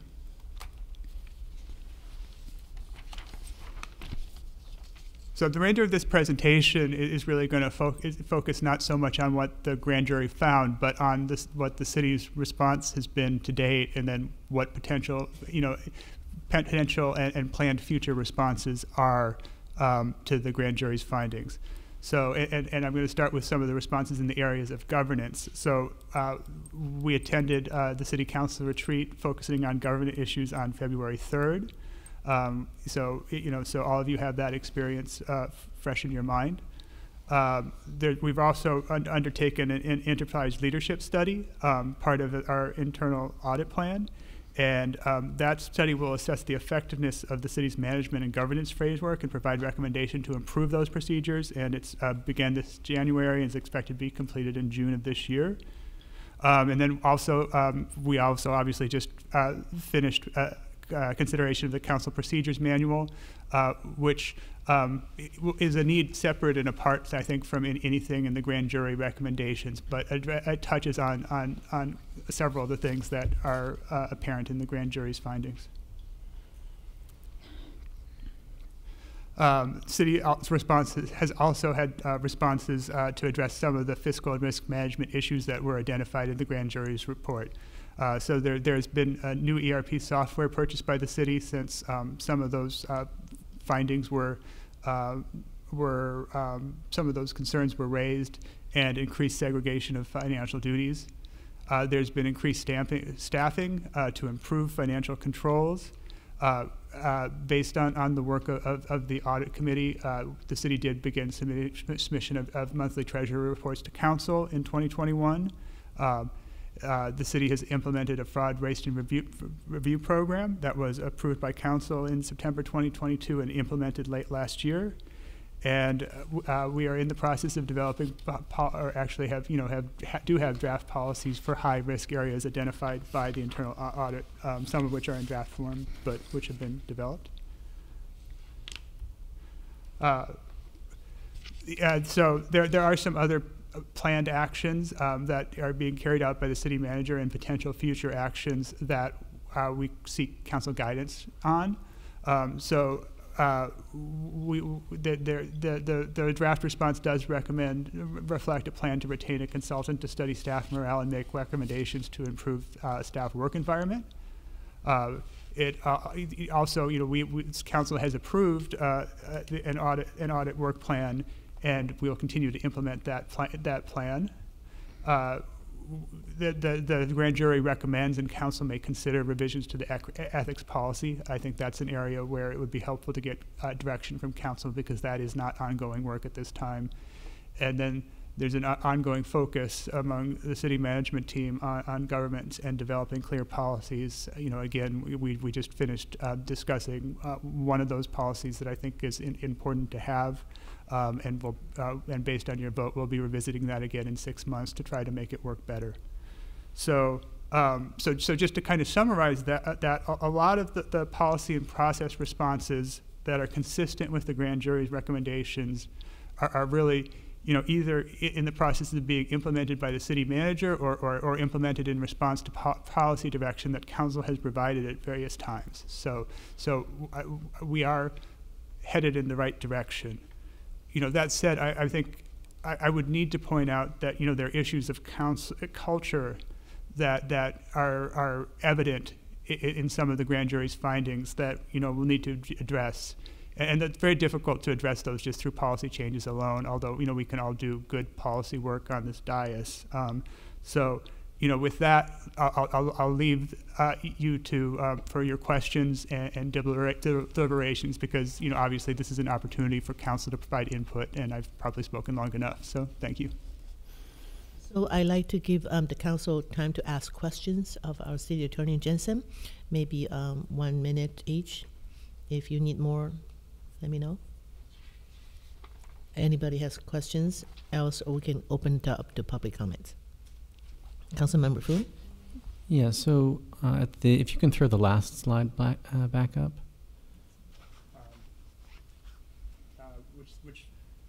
Which slide are you referring to? The very last slide of your presentation. I believe this is the last substantive slide. Okay, I'm sorry, I'm not seeing anything. Oh, why is it? Okay. Let me see if, there we go. Okay. So for things like considering revisions to the ethics policy, what direction would you need from us in order to move on that from today and be able to include it in your response? So for purposes of the response today, I would it would be, if that's the direction council wants to go in, I think it would be helpful to get a direction from council to include that policy initiative in the response, and with an intention for staff to pursue that and bring it back to council. And then, if we could, I would recommend allowing me to work with the city manager to discuss the timing of that response offline. Okay. Councilmember Chow, you have a question? Oh, sorry, Councilmember Moore? Oh, Councilmember Chow first. So could you clarify the grand jury report on how do they collect data to write such a report? They are based on interviews? Yes, so it's a confidential investigation. The interviews are confidential. The conversations of subjects that are interviews are confidential, and they're not allowed to disclose that with anybody, including their attorney. So until the report is published. Correct, and then then the report is published. But whatever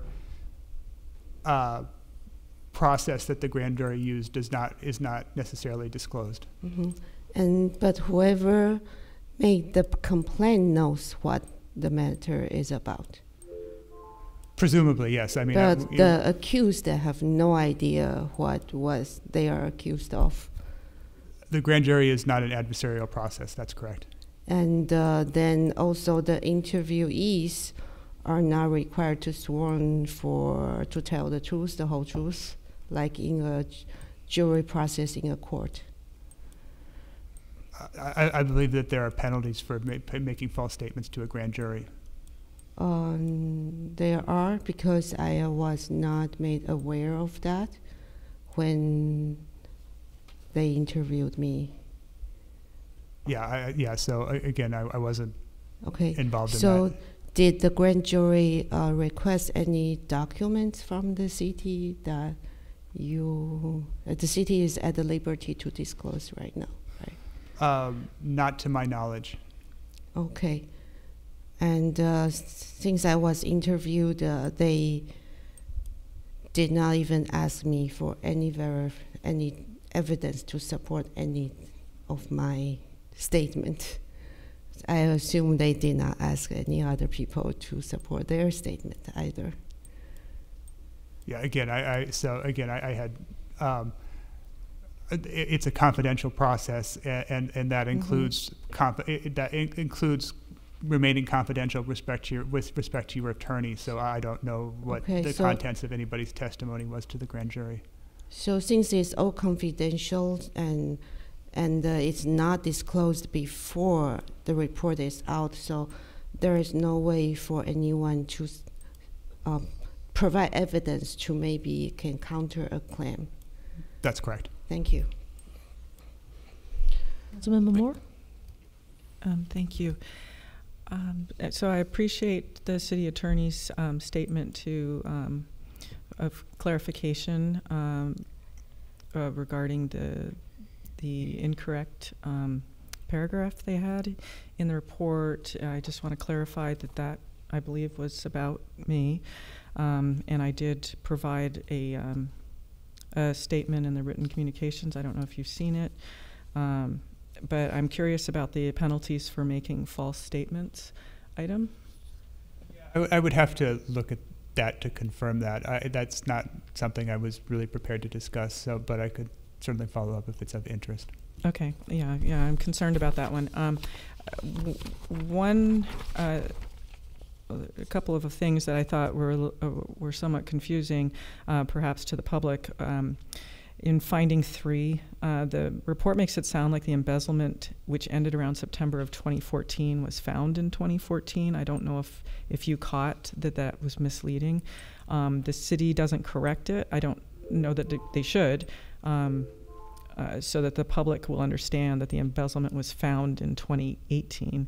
And I don't know if that's something you just simply don't want to correct for that report. So again, the general approach that the response took was to respond to the findings and recommendations, and not necessarily to every factual statement in the report. That is the requirement under the penal code, and I think that's probably actually the most productive thing for the city as far as framing the discussion about sort of what's in there that we agree with and what's in there that we disagree with. Okay. That makes sense. But there were a number of internal controls reports that came out in 2018 and 2019, and the report and the response isn't like you're saying. It's not correcting these items. Okay. Are we going to be moving to members of the public, and then we'll yes, we'll after the questions. Now it's a question. And yes, thank you. Anybody has more questions for Chris? Yeah, I've got really one last one. If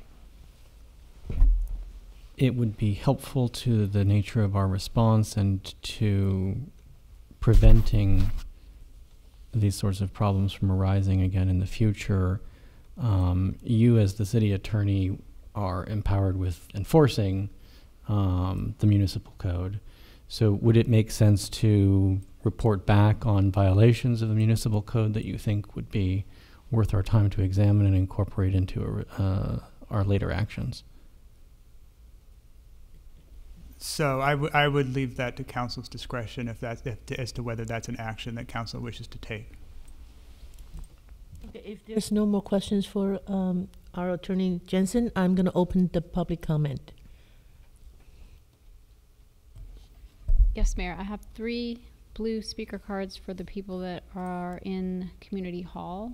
And I see 3 people have their hands raised in Zoom. If you could have your hands raised, anyone wishing to speak on this item, please have your hands raised in the next 5 minutes, as well as in Community Hall. So we have Connie Cunningham, Jennifer Griffin, and Hema Kundargi.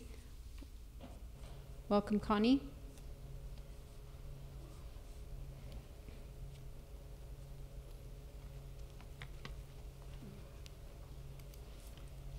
Good evening, Mayor, Vice Mayor, and council members. This is certainly a troubling issue to have to deal with, and I understand the difficulties that people are going through right now. I am impressed with our attorneys, Jensen, to come with the answers and to show where we have already done some things to get better, and that when we take exception and that kind of thing. So I thought it was very professionally done, and I appreciate it, and I hope that we can take care of that this evening and put it behind us. Thank you. Thank you, Connie. Next we have Jennifer Griffin, followed by Hema Kundargi. Good evening, City Council. I just witnessed something that I never thought that I would see in 23 years, so I won't go down that road. I think that I've used the term dog and pony show before for the housing element and the RHNA numbers. I hate to say this, but this jury report really, I won't say what it was, but it's very capricious. It's very, like elementary school. I understand that the grand jury, but to attack 2 of our sitting city council members and our former mayor, where did these people get off? I don't think that the public fully understands the strain that elected officials go through. I have gone through many, many things with Darcy, with Kitty, and with Liang. And I would tell you right now, if we were starting out with a Revolutionary War, I would follow these people to the end of the earth. We started out fighting the housing element in San Jose, and that's why they're sitting in office. This is what cities do. This is what democracy is about. This is why I had family members die in North Carolina in 1765, 5 people from one family. And then the brothers took up the fight with George Washington and Thomas Jefferson. Yes, you may laugh about it, but it's my family history. And I see every evidence that we're going down this road again. I take exception that someone would criticize people that I believe in. And I'll tell you right now, there are people, former mayors and city council members of this city, that I had great respect for in the last 23 years. And I have lost all respect for them. I have great respect for you, our current attorney, I do. But I will tell you, Mr. Killian was one of the most noble, wonderful attorneys that we had. And he would explain things to us. We learned. And Chris, I believe you are of the same caliber. I have no problem with what you're doing. But the load that has been put on the public by this type of civil grand jury report, you talk about dysfunction. We didn't have dysfunction when Darcy was mayor. Nothing. But what I witnessed tonight is complete dysfunction in 1 month. The audacity that people that were just elected are telling the public that nothing that they believe in is worth anything after 23 years and 5 years on the planning commission, the Board of Supervisors, and I was raised in the county under the Board of Supervisors. Don't tell me that what I believe is wrong. You know, I'm sorry. Thank you, Jennifer. The rate we're That going, is your time. we're going to be fighting the Revolutionary War again in DC in 5 years. And I do not see Ms. Kundargi in the audience anymore, so I will move to Zoom. We have 7 speakers with their hands raised on Zoom. We'll start with Louise Sadati, followed by Peggy Griffin, followed by Donna Austin. Welcome, Louise.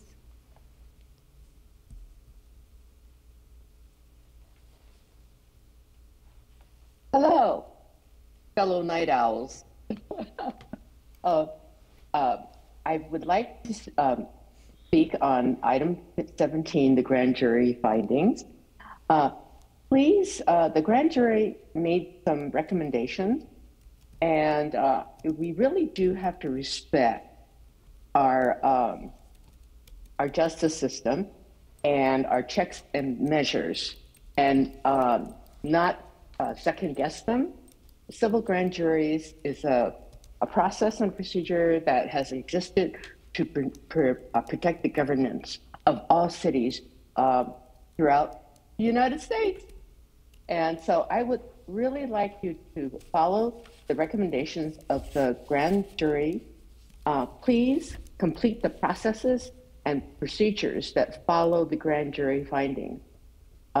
Please follow the recommendations.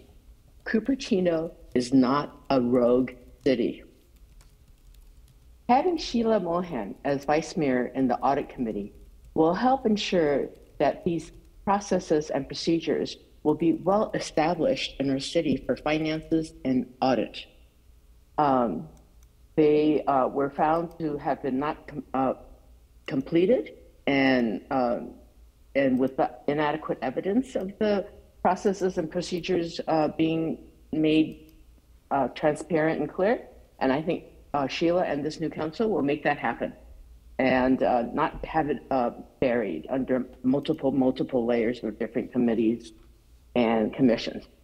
The grand jury findings were very critical of the 80% loss of high-level staff because of the dysfunctional treatment by certain specific council member and prior mayor. Increase of PRA's Public Release Act requests from minimal single-digit requests per year to suddenly over 20 PRA requests from a single council member is very, very startling, to say the least. This took up over 300 hours of city staff time for information that garnered nothing significant. The 300 hours could have been used instead to complete projects in the city work plan when our staff is so understaffed because of staff flight. The information could have been obtained via proper normal channels through the city manager rather than hijacking the city staff's time and availability through abusive use of PRAs and abusing our system of city governance.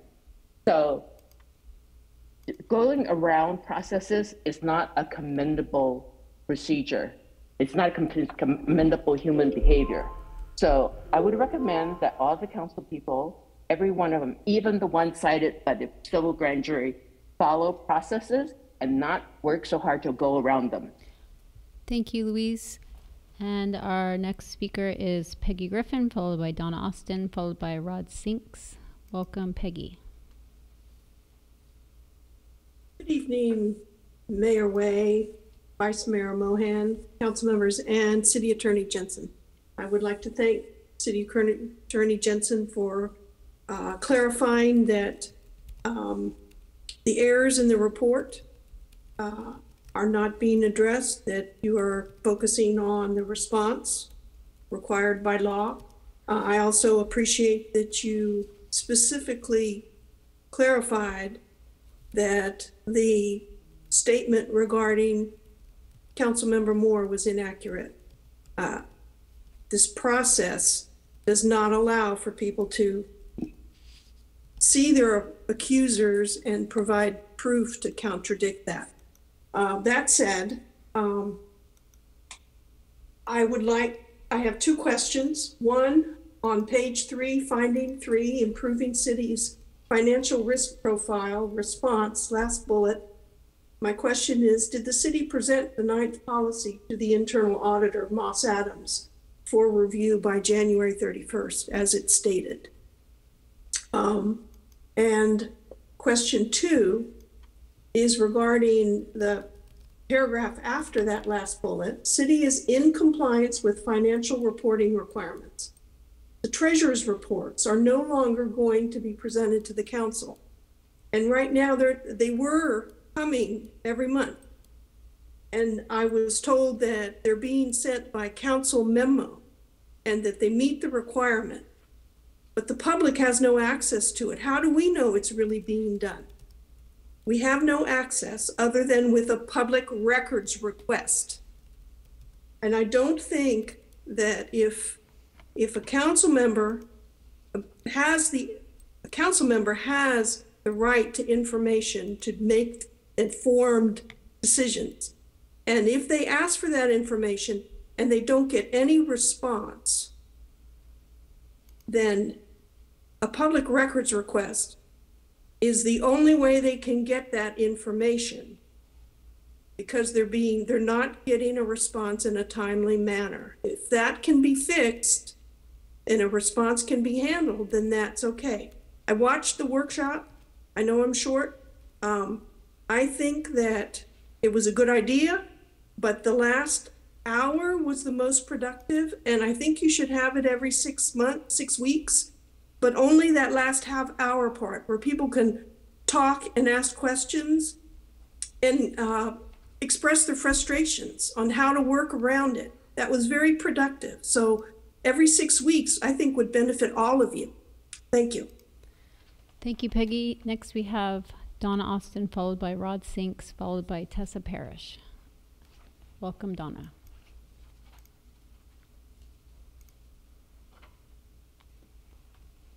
Hello, my name is Donna Austin, 47-year resident.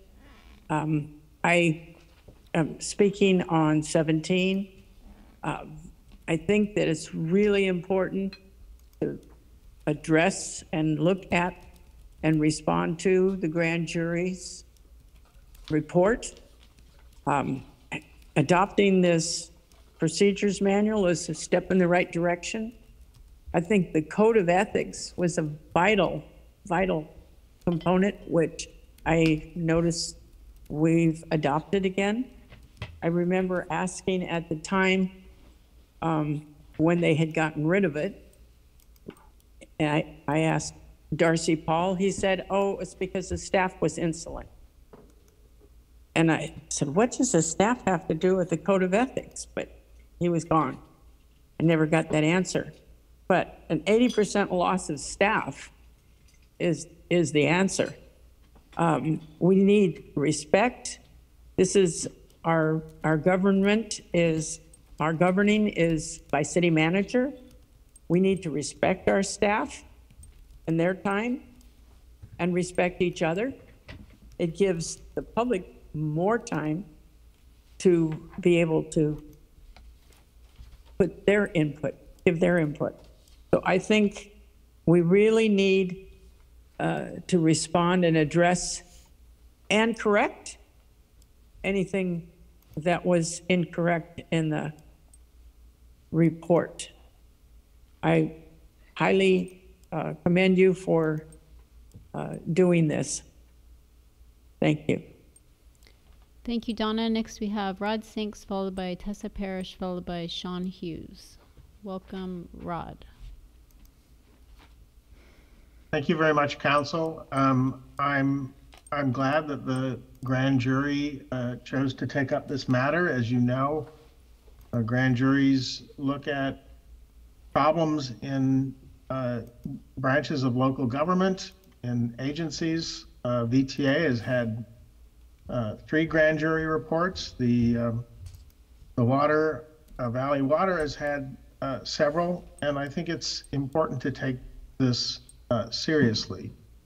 Now, you in this draft are partially disagreeing with findings number 1, 2, 3. I guess, no, I'm sorry. Findings 1 and 2 are the ones I want to focus on. Had they spent more time and dug deeper, they would have found that the examples that they cited were just scratching the surface. I would suggest you change the language to simply agree. You'll be stronger for having met this challenge with honesty and deliberation rather than trying to say, well, you really disagree or you partially disagree. It's just not, I mean, the findings of 1 and 2 in my experience are accurate, and you present a weaker response by denying that they're not. As for the fiscal finding, it's certainly the case that it's most important to note that when we finally got a system, we were able to correct, find the variances and issues that had come up. So thanks to that IT system that was put in place, we were able to spotlight the fraud and deal with that. So I think that was an appropriate thing. So thanks for your time. I hope you strengthen this response. Thank you, Rod. And our final 3 speakers are Tessa Parrish, followed by Sean Hughes, followed by Jennifer Sheeran. Welcome, Tessa.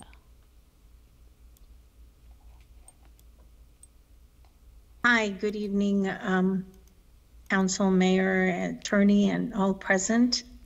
Thank you for the opportunity to speak tonight. I read the report, and I personally found it seemed like it might be biased. How can I put this? I know Kitty, I know Liang, I helped them campaign, and like Jennifer said, I trust them completely. And so I'm new to politics, city governance, and relatively new to the city, only been here for 8-9 years. But from what I have seen and read and heard, prior to Kitty and Liang, council members, and Mayor Paul, all previous council were not exactly resident friendly. And so it is possible that perhaps the staff got used to a certain modus operandi, not good or bad, just used to it, and were following orders. And when this council, resident friendly council, came in and started asking questions and looking and questioning and uncovering things, Like I have previously stated, Kitty finding so many discrepancies and reports that had been, you know, shoved under the rug, not noted, professionals brought to city council meetings, and it was quite, I mean, it was amazing. I firsthand witnessed several of them. I couldn't believe reading some of the statements and seeing the truth at the time. I'm not saying about this council because they've just arrived, but I could see how coming in would disrupt the staff that was used to that. And, you know, I don't blame the staff if they have to operate under certain certain council members and are used to a certain way. And now a new resident-friendly council comes in and they're all shaken up. I think that there have been forces opposing both the city for a long time. And I think that this, I don't know who reported, I don't know what happened. I do think that it could have been avoided had this rift not been there. Is it possible that there was outside forces influencing it? Possible. I have no evidence. I'm just throwing it out there because I know these people and I trust them. Thank you. Thank you, Tessa. And our next speaker is Sean Hughes, followed by Jennifer Sheeran. Welcome, Sean. Hello, thank you for the opportunity to speak. I would just like to point out, as the city attorney pointed out, the consideration of the council procedure reform constitutes part of this response to the grand jury report. And as such, I commend the council members who contributed affirmative votes to the adoption of the new city council procedures manual. Generally, I would appreciate it if the council can take this matter seriously and in good faith, rather than trying to poke holes in the validity of the grand jury's conclusions. It appears to me that the privacy of the grand jury proceedings really serve to protect whistleblowers and encourage honest feedback. And as noted, the process is not an adversarial legal process, so instead of trying to fight a needless fight, it is probably more important to listen and treat the very existence of these findings as telling, and really push for a change in culture and relationships within the city's workplace, rather than indulge in useless legal clarifications and conspiracy theories. But yeah, thank you for the time, and I appreciate your seriousness in this matter. Thank you, Sean. And our final speaker is Jennifer Sheeran. Welcome, Jennifer. Good evening again, Mayor Way and City Council members. I'm Jennifer Sheeran, and I'm here tonight speaking only as myself. After reading the grand jury report a month or two ago, I was shocked, but not surprised. We need to accept the findings and stop fighting it. Here's some of my personal experiences, which I've had. I've often seen council meetings, which included unpleasant and disrespectful questioning and comments towards staff. I personally would not have wanted to consider applying for a position with the city if I watched council meetings. I could not find a published ethics code when I looked it up last year after being threatened on Nextdoor by a sitting commissioner. I am friends with a previous city manager who told me she left because of dysfunctional council actions, specifically by our former mayor. Many of our fantastic staff have left because of council actions, some for so-called retirement, where they really just quietly look for another job soon after. In order for us to improve, we need to face the mistakes we have made and not make excuses. Then we can move forward. Name calling, like, quote, not being resident friendly is an excuse. And it's unfortunately not even true. As the city's response says, quote, distrust between staff and council members has been pervasive and mutual. We need to fix this, but I am optimistic. I can already tell that the new council is working on this through new council procedures and more appropriate communication to staff. I do, however, disagree, which I think Rod Sinks mentioned about some of the responses. In my case, specifically to recommendation 4B, to state that the only way council members are policed for ethical violations is by answering to voters is unacceptable. We residents should not have to wait for 4 years as our only vote on whether a council member is acting ethically. We may not or need may not need or want an ethics committee, but some procedure should be in place to recommend action on ethics issues for council members. I ask that you consider this for future action. I hope that we all, including council members, accept what this report has to say as factual and important and consider carefully the next steps. Thank you for your work on behalf of Cupertino, and good night. Thank you, Jennifer. Mayor, that's the last person. Thank you, Madam City Clerk. I'm going to bring back to the council for discussion. So and 5 minutes, please. Yeah, I'd 3 actually, minutes. Given where we are in the evening and how many things are on consent still left to be addressed, we have a lot of staff who are here who have stuck around to be able to address those issues. I don't think that we're likely to get to them. So I'd like to table this discussion for the moment so that we can continue the matters that are on the consent calendar. City Attorney Jensen, do we have a time constraint on this item? Response is due March 20th, I believe. When I say that I want to table it, I'm saying we will suspend this present consideration. We can go and, for the sake of the staff who have stuck around to deal with items that we're probably not going to get to, continue those items and then come back to this discussion. Okay, I misunderstood. Yes, okay. So is that a motion? Yes, that is a motion and it requires a second. Yeah. I'll second that. Okay, I have a question. Yes, please. For the city attorney, through the mayor.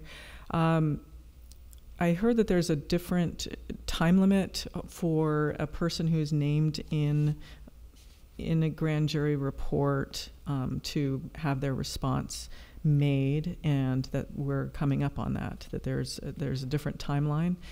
Do you know anything about that? There is a 60-day timeline for individuals who are asked to respond. Your name was in the grand jury report, as you're aware, but you were not asked to provide a response. The city was. Okay, so I don't fall under that then. Okay.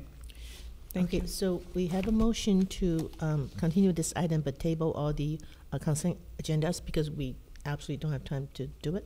No. The motion is to table this item so that we can address continuation of the other items. Okay. So, Mayor? I'll second that. No. Sorry. Sorry. Okay. Yeah. I just wanted to remind everybody that this is not a debatable motion. Okay. But can I ask a question so we get all the questions done? Clarification of the motion? Is that what you're asking for? Clarification would be appropriate. Yeah. Councilmember Flynn, maybe you should clarify it again. So, former Mayor Paul was mentioned, and so do we have any information on how accurate the description was of that part of the report? So I think there was a motion to table on the table. I think under the rules of Rosenberg's rules, I think the mayor is required to ask for a second and move on to a vote. Yes, I've seconded. So okay. Let's move on to a vote. I need a clarification. Yes. What is tabling? When do we actually address this issue? Yeah. It will come back at a future meeting. The motion that was made was to continue it to a date uncertain.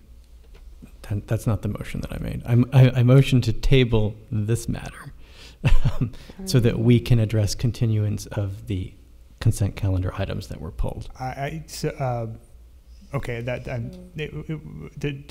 to table it and postpone deliberation for later this evening? Yes. Okay, I understand.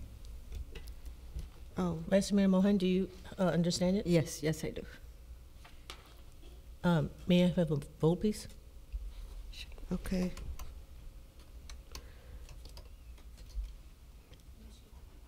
Motion carries? Motion carries with more voting no. Okay, thank you. Yes, Okay, please. clarification, there is one more item that is not on consent, which is item 18. That's right. So we are going into item number 18. So as the mayor, you can reorder the agenda, and I would move that we reorder the agenda so that we can address the consent calendar items that have been pulled. I actually would prefer to go to the number 18. So okay. Yeah, because we can do it pretty. Point of order. So Does the mayor has the sole authority to reorder the agenda, or that still require a majority vote of the council to reorder? That would require three votes to Yeah, reorder that's the my agenda. understanding. Yeah. So I didn't, so let's go to number 18. City Manager Wu. Thank you, Mayor Wei. So we do have the Administrative Service Director, Christina Alfaro, here to answer any question. To kind of give a little background, this is a future agenda item that was requested by Councilmember Moore, second by Councilmember Chow. So we have a very brief staff report before Council. Before we spend extensive research, we would like to get the direction affirmed by Council if we should go for it.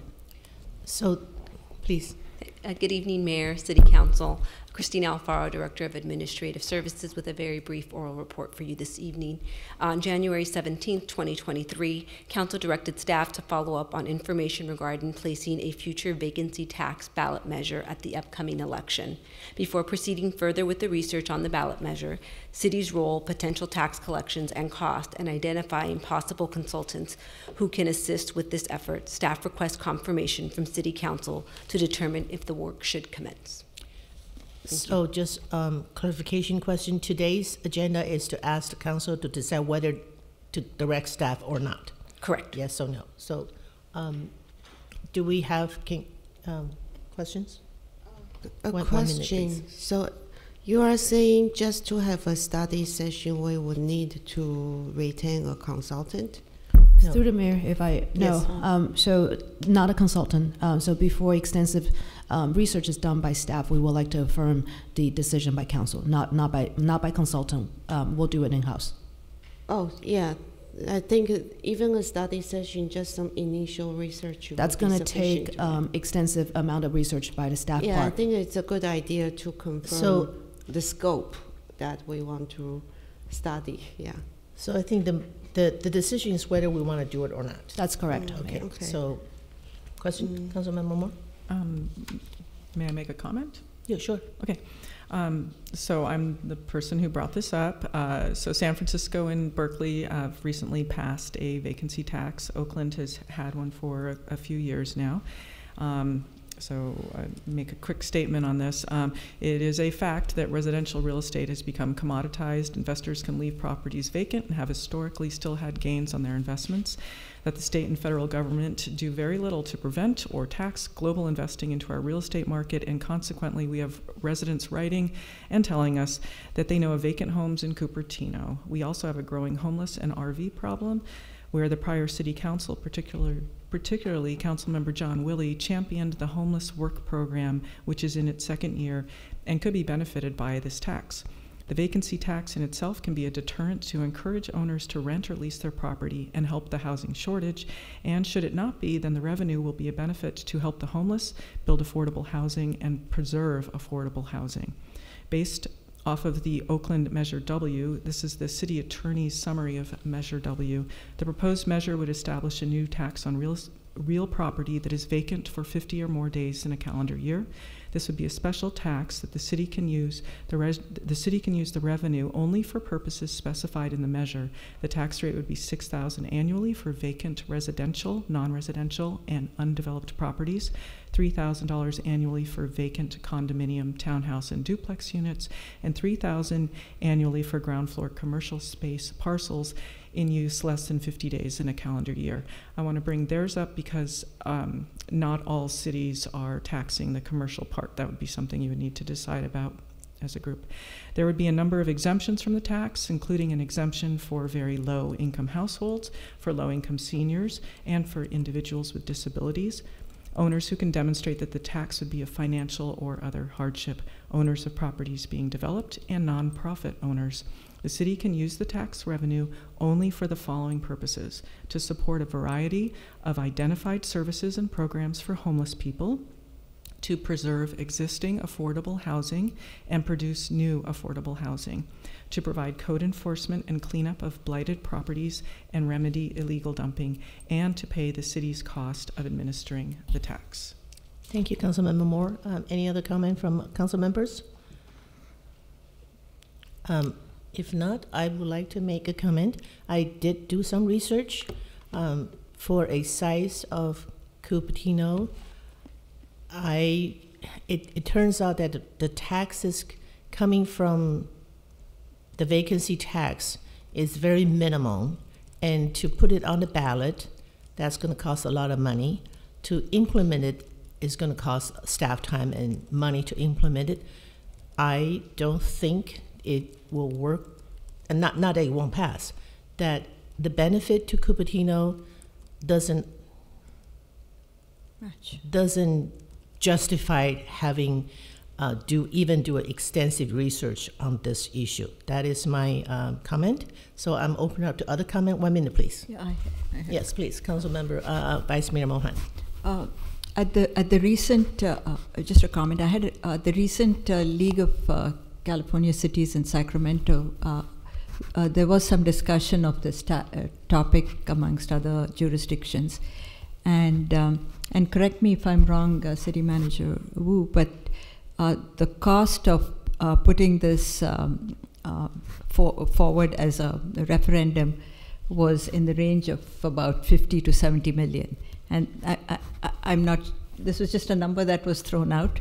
So I just wanted clarification or a correction if I misunderstood it. It's an expensive proposition, sure, and it's something that has to be deliberated at great detail to even proceed to the next step. I believe this was a quote provided by Christina Turnett, Morgan Hill City Manager. She did not specify whether or not this is a local ballot measure or a state one, but she did mention it's anywhere in between $50 million to $75 million, and she just quoted a ballot measure. Comment from Councilmember Chow? Yeah, 50 to 70 million, definitely it's for a state major. For the city major, usually I think it's it depends on if it's a general election. And the cost is not high, but there is still cost. And I do have concerns about it's a complication of vacancy tax. But then I have spoken to a city manager that a potential I would like to explore is we want to incentivize people to rent their home out. So how about vacancy registration?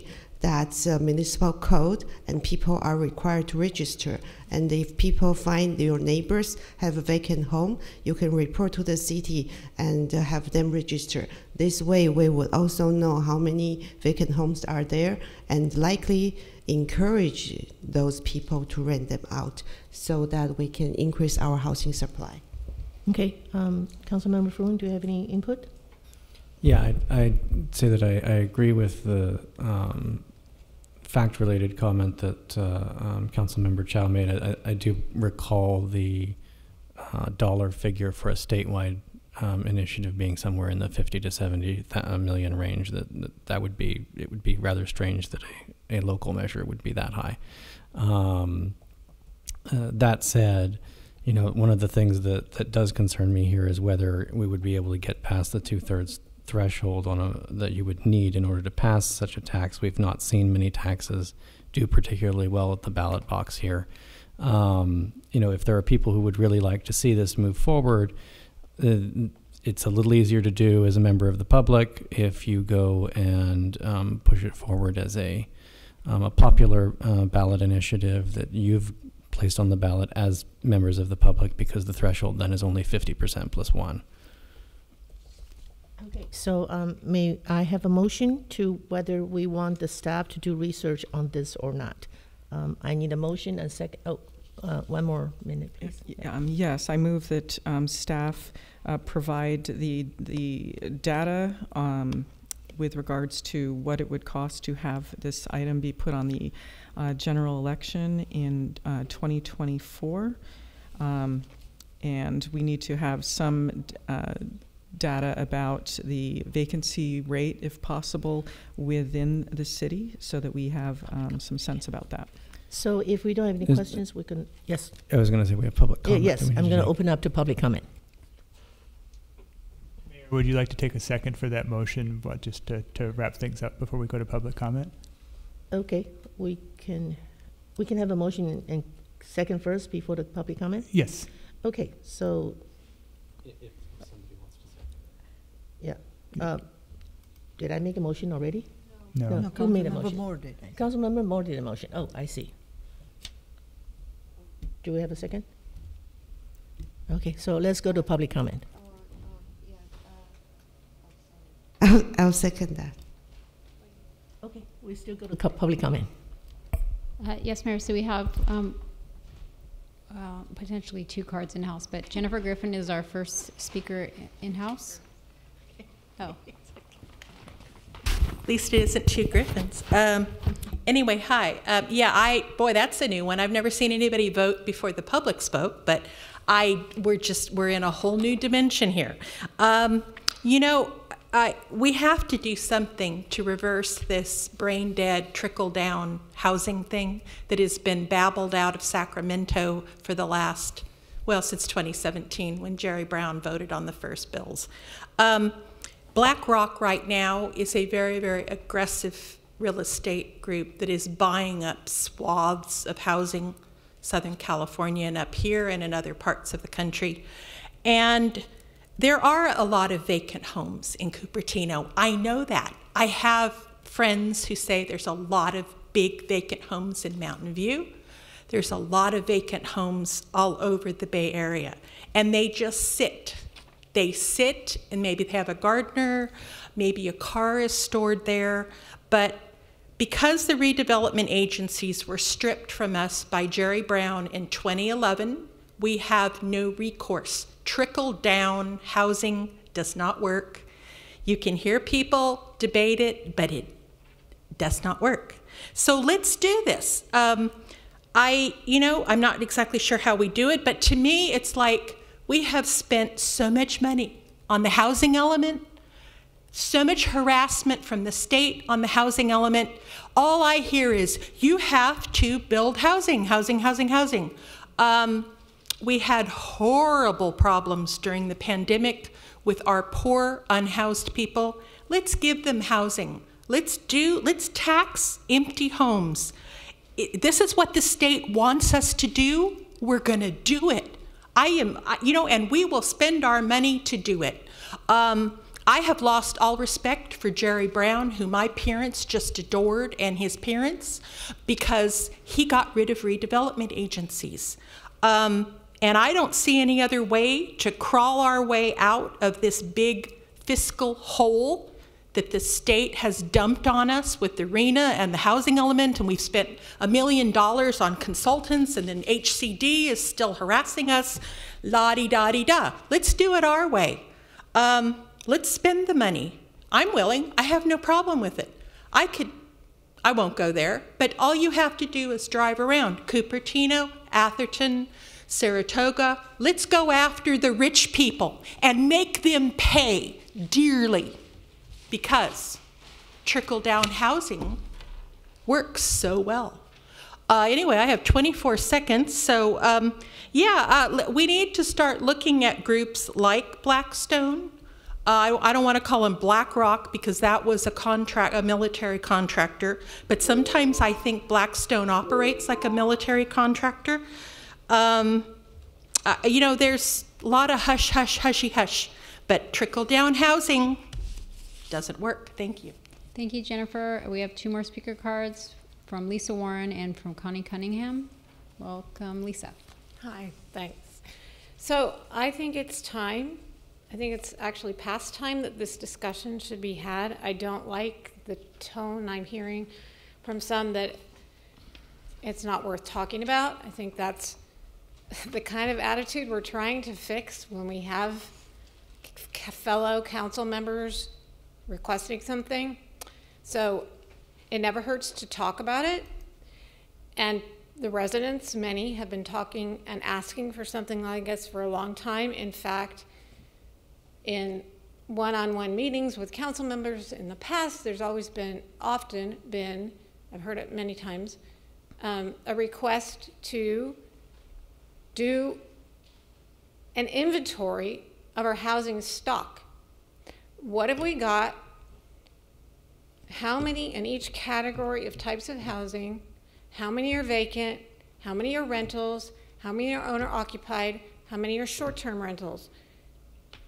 Oh yeah, great idea. Never happened. That's really needs to be done. It needs to be done for several reasons. Housing element, having that information, it would have helped with housing element decisions. You know, it needs to be done. This is a good platform to launch that and make it happen. And it will only benefit any councils in the future to have that information and to keep it updated. I can tell you that there's, among the good-looking, you may not realize that they're vacant homes, there's also red-tagged properties that sit. They're red-tagged because they're a danger, and yet they're left to sit and fall apart longer. There is one I walk by often that has been red-tagged at least 4 years. I don't even know what the rules are, but I know that can't be okay. And there are others, and others that people know about that I probably don't know about. Really need to address it. Who needs a red tag property with an out of country or out of state or out of area or no longer living owner to just sit there when it could be used as someone's home? I mean, we keep hearing people wanting to fill this housing gap, but not every step that can be taken is being taken. And I can tell you, because I work in the residential real estate world, even in commercial, you should see the ads and the way that agents promote properties. It is sickening. This would be a great investment property, trust me, and you wouldn't even have to rent it. I have seen those words on MLS. It shouldn't be legal, but somehow they get away with it, and it's being done. Thank you, Lisa. Our final speaker in Community Hall is Connie Cunningham. Welcome, Connie. Good evening, Mayor, Vice Mayor, and council members. I continue to be distressed by the kind of noise that is made by some of the people who address the council in such harsh tones, screeching about how the state is such an abominable entity. It is the state, in fact, which has set up goals for the past 4 decades for cities to meet. And it has been the state who has not done anything when those cities did not meet any of those goals. So that's 4 decades.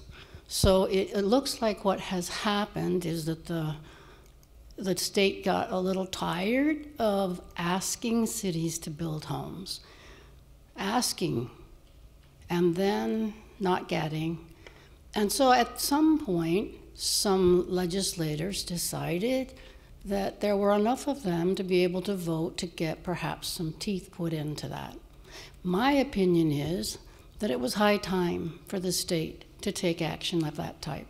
And it was high time for them to require that cities like ours and many others throughout the state and the Bay Area build homes for all of our citizens who deserve decent and safe housing.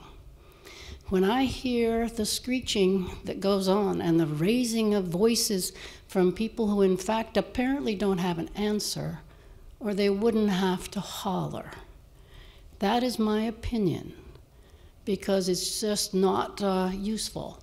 I have, and I'll go back to the item 17, I guess I was a little remiss in not saying I too have heard the city council berate staff, from lawyers to managers to division heads down to whoever is presenting. It was horrible, and I should have mentioned that last time. But just for this period, this time, the buck apparently is stopping here, and I think it's a good time for us all to reconsider how much we screech and holler about answers that we really don't understand to people who are trying to work through those issues, including our staff and our attorneys and our council members and the state. So I would like to hear less screeching and a little bit more thoughtful ideas about whether a tax is appropriate or not. And I guess that's the last for now. Thank you. Thank you, Connie. And now we will move to the four speakers with their hands raised on. Mayor, yes. Can I point of order before we move to the Zoom? So it is now 11:58. Our new rules of procedure take effect in 2 minutes, at which time council will need to vote to extend the meeting and decide whether to finish considering this item and any additional items that it wishes to consider tonight. So let's do it now before the Zoom. That would be my recommendation, yes. I was just about to do that. I was just about to do that. So do we, what's the pleasure of my fellow council members? Shall we extend it for another 20 minutes so we can finish this item? At least. Okay, 20 minutes. And do we have a second? I'll second it, but I would like more than this item to be completed in 20 minutes. Okay, we will certainly give it a try. So which items will council consider? To finish this item, that's what. Okay, I just want to make sure that wasn't clear from. I'll second it. Okay. Okay. Shall we vote by light? I'm sorry, Mayor. Who was the movement in this? Councilmember Fruin. Okay. Okay. So let's vote by light. Okay. Thank you.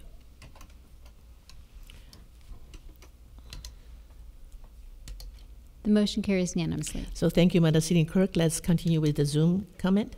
Okay, so we have four speakers with their hands raised: Peggy Griffin, Donna Austin, Sean Hughes, and Tessa Parrish. Welcome, Peggy.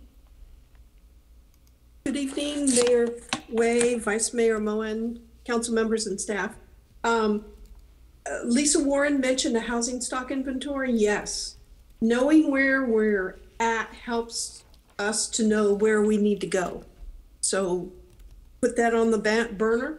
I am in support of having a study session to look into this vacancy tax for Cupertino.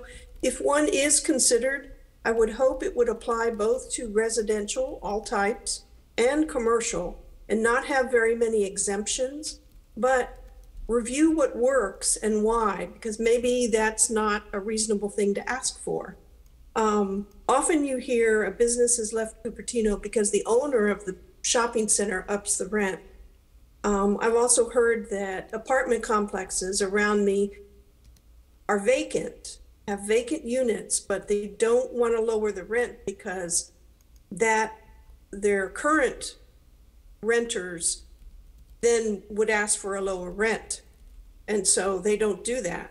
And so having a vacancy tax might encourage them to do that. At least one house on our block is vacant, and it's been vacant since it was sold. There's weeds, they occasionally get cleared, but somebody could live there. It's close to Apple, it's close to schools. At least looking into this and seeing what works and what doesn't work, or whether it would benefit the city or not, I think would be helpful. And the money could go towards homeless or subsidizing affordable housing. Thank you very much. Please consider it. Thank you, Peggy. Our next speaker is Donna Austin. Welcome, Donna. Okay, my name is Donna Austin, and I'm all for housing. I think we need more, and I'm really concerned with the homeless, but what I'm worried about is taxing homeowners' houses. I mean, they could be on vacation, they could have had a trip to Europe. Do they get taxed? And then where does that tax go?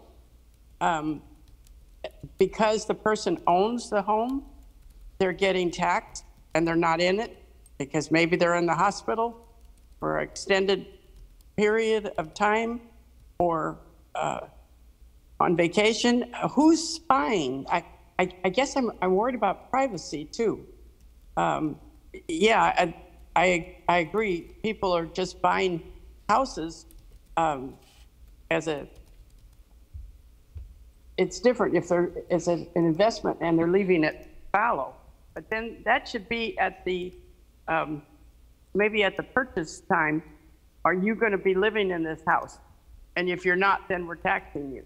But people that own a home now, for you, it's intrusive for the privacy if they happen to be gone on a medical leave or something is happening, why they would pay a tax and what would that tax be used for? We don't have enough houses for people to afford to buy. They can't buy houses in our area because they can't afford to because they're so expensive. And so adding a tax to people who already own a home seems like it's going to create more problems. I know in Santa Cruz they wanted to actually they had to make them use the beach houses, all those beach houses where people own them and they come on the weekends or they come for a month and then they're gone, and they wanted to tax them if they don't use the house 2/3 of the time. Well, who's going to buy or be able to tell how they're using it or how long they're using it? I'm a little worried about, your neighbors are going to report it, or what's going to happen. So I'm concerned about privacy. I do think if the tax, it should be done at the purchase. When they purchase, are you living there? And they have to sign an affidavit or something that they are going to live there. Otherwise, then you could do the tax. But to go around buying on how many houses are empty is a little scary for me. I worry about that. And I think must be a better way to provide more housing for our homeless, for sure. And for our students and for our young people. Thank you, Donna. That is your time. Thank you. And Thanks. Our final two speakers, Sean Hughes and Tessa Parrish. Welcome, Sean. Hello, I'll try to keep this quick since it's so late. I definitely echo Donna's concerns about some kind of citizen reporting functionality. Just seems like a great way to fearmonger and kind of just not a good idea. I'm not opposed to vacancy tax amongst a myriad of other stronger housing policies, such as rezoning, reconsideration of height limits, removal of parking minimums, other chilling municipal policies. There are just so many more. I support the mayor's position that the cost benefit just really isn't here, and I don't know that the city is the right actor to bring such a measure anyways, as alluded to by Councilmember Bruin. Would like to comment that trickle-down housing is really just a made-up, misapplied term. When the car market is short, no one suggests that the first thing we do is restrict the production of cars or pursue a tax on underutilized cars. I would also note that Blackstone and other financial firms have literally pointed out in their reports that they benefit from the supply-constrained market. I don't love their investment activity, but their ownership truly does represent a minuscule percentage of the housing stock, and they actively benefit from low housing supply. I urge the council to review the copious amount of research on stronger policies in response to the housing crisis, rather than direct our limited staff resources on the feasibility of putting a vacancy tax on the ballot. If we really want to pursue our resources on taking inventory of housing stock, I would strongly suggest coordinating with a regional effort in support for rental registry, which does a lot more to help our nearly 40% of renters in the city, which I think are a pretty underappreciated section of the city right now. So thank you. Thank you, Sean. And our final speaker is Tessa Parrish. Welcome, Tessa. Hi there. Good evening again. And I more than support this. This is the first item I spoke to when I first came to a meeting a few years ago. I'm a realtor by trade, been a realtor for 31 years. I know a lot of people that do, not personally my clients, might I say, but I have gone to a lot of properties that were vacant and had been vacant for many years. I know some people that have in San Jose 30 plus properties vacant. They just use them as collateral. And, you know, I'm just really surprised at people that are really talking about and so concerned about the homeless and the housing issue and are against something that a lot of cities are doing now and could really benefit the homeless. It's not going to cost as much. I like whether it's proposed by a member of the public or by the city. And the problem with the member of the public is who's going to do it. And it's not something that you can control. I do think there's more and more people interested in this. Last time there was, I was at a meeting, or I was in a Zoom meeting for SB 9. One of the senators had mentioned 17% of California was investor owned, non-owner occupied, not just your mom and pop. I know my clients have investment properties. There's nothing wrong with that. BlackRock, in big investment companies, they are a significant number. They may be minuscule internationally, but they are a big problem because they do own a lot of properties, and those are properties that are no longer available for people, common folk, to buy.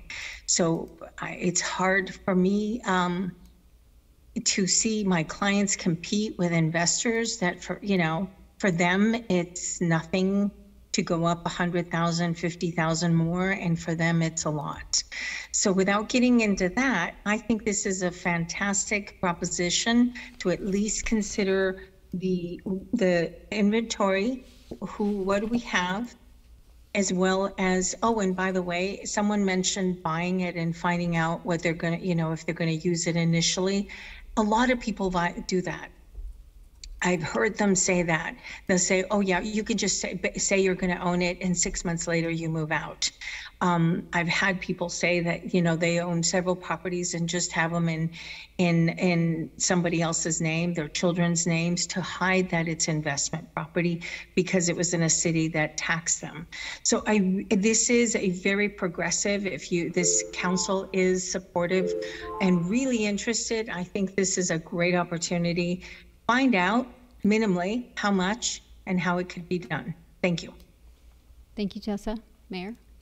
Thank you, Manasini Kirk. Now I'm close the public comment. Bring back to the council. Consider the time. We have 10 minutes to decide. The decision is whether we want the staff to work on it.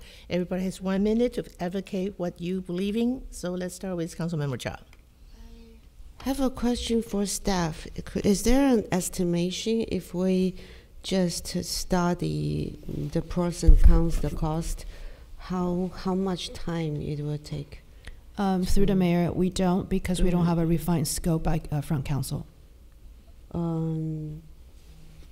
mean, can we say let's do no more than 20 hours staff time, and then the staff can define a scope? Is that possible? That will be the pleasure of the council. Okay. Other comments? Councilmember Moore? Okay, so we would need to be refining the scope during this meeting for the study session? No, so you would need to vote on whether or not you want to proceed, and we can come back and you can provide direction to staff to do additional research based on that scope. Mm-hmm. So the decision is whether we want to proceed or not. Okay. 1 minute advocate, please. Okay. I really appreciate the members of the public who are in the real estate industry and know that this is a huge issue. The city, I believe, should follow the Oakland plan and use the tax revenue to support the homeless in Cupertino, which is, as we've noticed, a growing problem. And it would be excellent if we could also use it for the homeless work program, which Councilmember Willie began. Preserve existing affordable housing and produce new affordable housing. Thank you.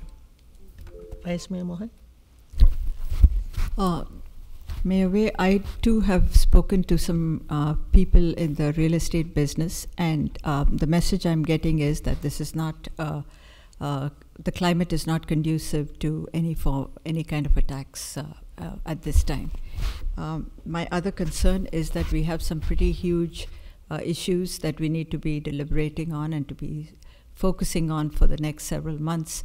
And I'd rather that we and the staff focus on that rather than take on something entirely new and entirely different. Councilmember Chow?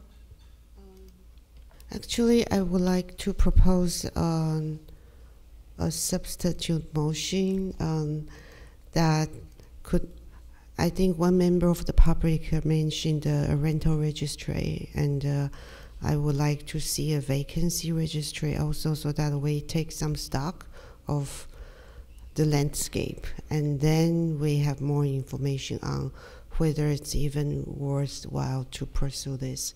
So I would like to motion that we, the staff can bring a study session on potential registry, either rental or just focus on vacancy.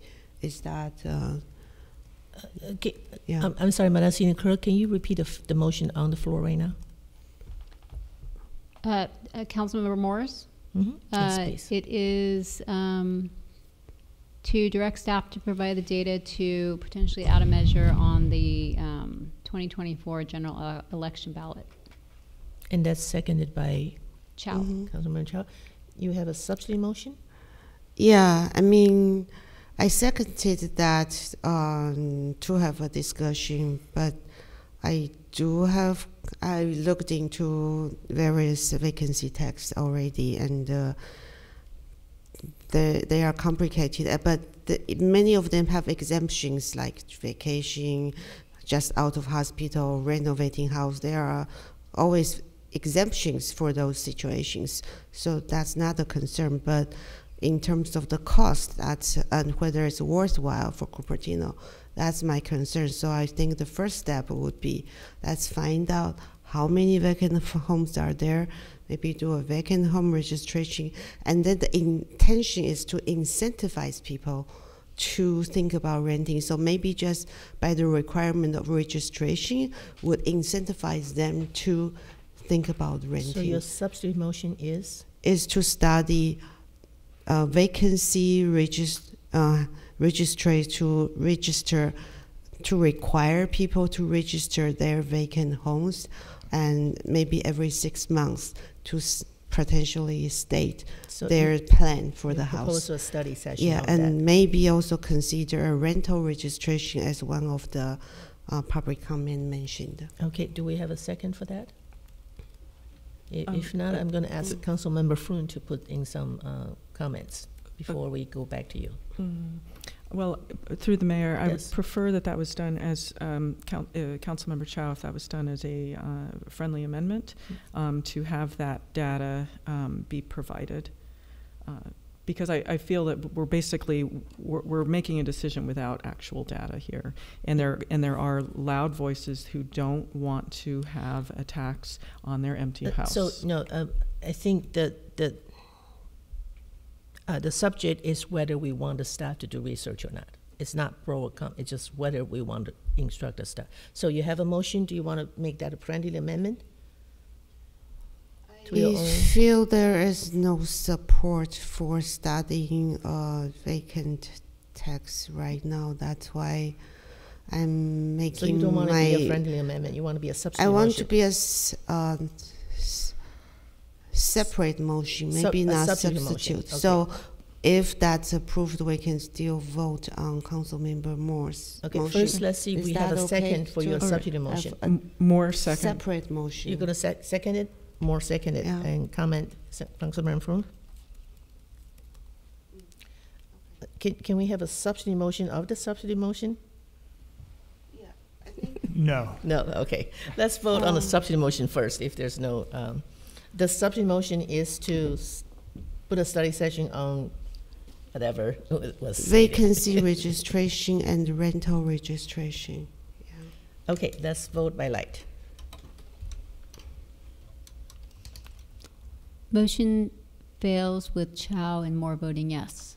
So now we have an original motion. Any discussions? Yeah, I just echo the prudential concerns about whether something would pass. I just don't think that the climate is right for it. I think that the threshold is very high. I'd be happy to work with somebody else to champion an initiative that is generated by the people. That way it only has to pass at 50%. I'd also be open in future to some sort of study of what our housing stock is. But I think we should handle that through a regular agenda setting. So I like to make a substitute motion to not have a study session on this, on the vacancy test. It's, as Sean, one of the speakers, said, we have a lot of other things we need to do to increase our housing stock, and Vice Mayor Mohan says we have housing elements, a lot of things to do. I do think at this time to have staff put time into study this vacancy tax, which I really don't think it's going to generate enough money to build even, affordable housing. And in our atmosphere, as Councilmember Froon says, it's going to be very hard. So I am making a substitute motion to not go ahead with a study session. Do we have a second? I'll second it. So we have a motion and a second on the substitute motion. Discussions, or shall we vote for it? So I just want to clarify that whether it's 2/3 vote or majority vote, depending on how the ballot measure is structured. The Berkeley vacancy tax measure and I think San Francisco one also are both majority vote measure. They did not require 2/3 majority. Okay, so yeah. I think we. So we would consider that if the referral were approved. We are at 12:19. So okay, so let's have a vote on the substitute motion, please. I would like to make one statement about this. I think it's unfortunate that we won't even have data come to the City Council to have a robust discussion on this item when we have heard the support from the public. Thank you. So let's vote on. Do we need to extend the time again, or not if you vote okay, now? So let's vote by light, please. What's the motion again? To not proceed with the. Motion carries with Chow and Moore voting no. Okay, so we finished item 18. And we have a motion to table. Should we make a motion on that one? So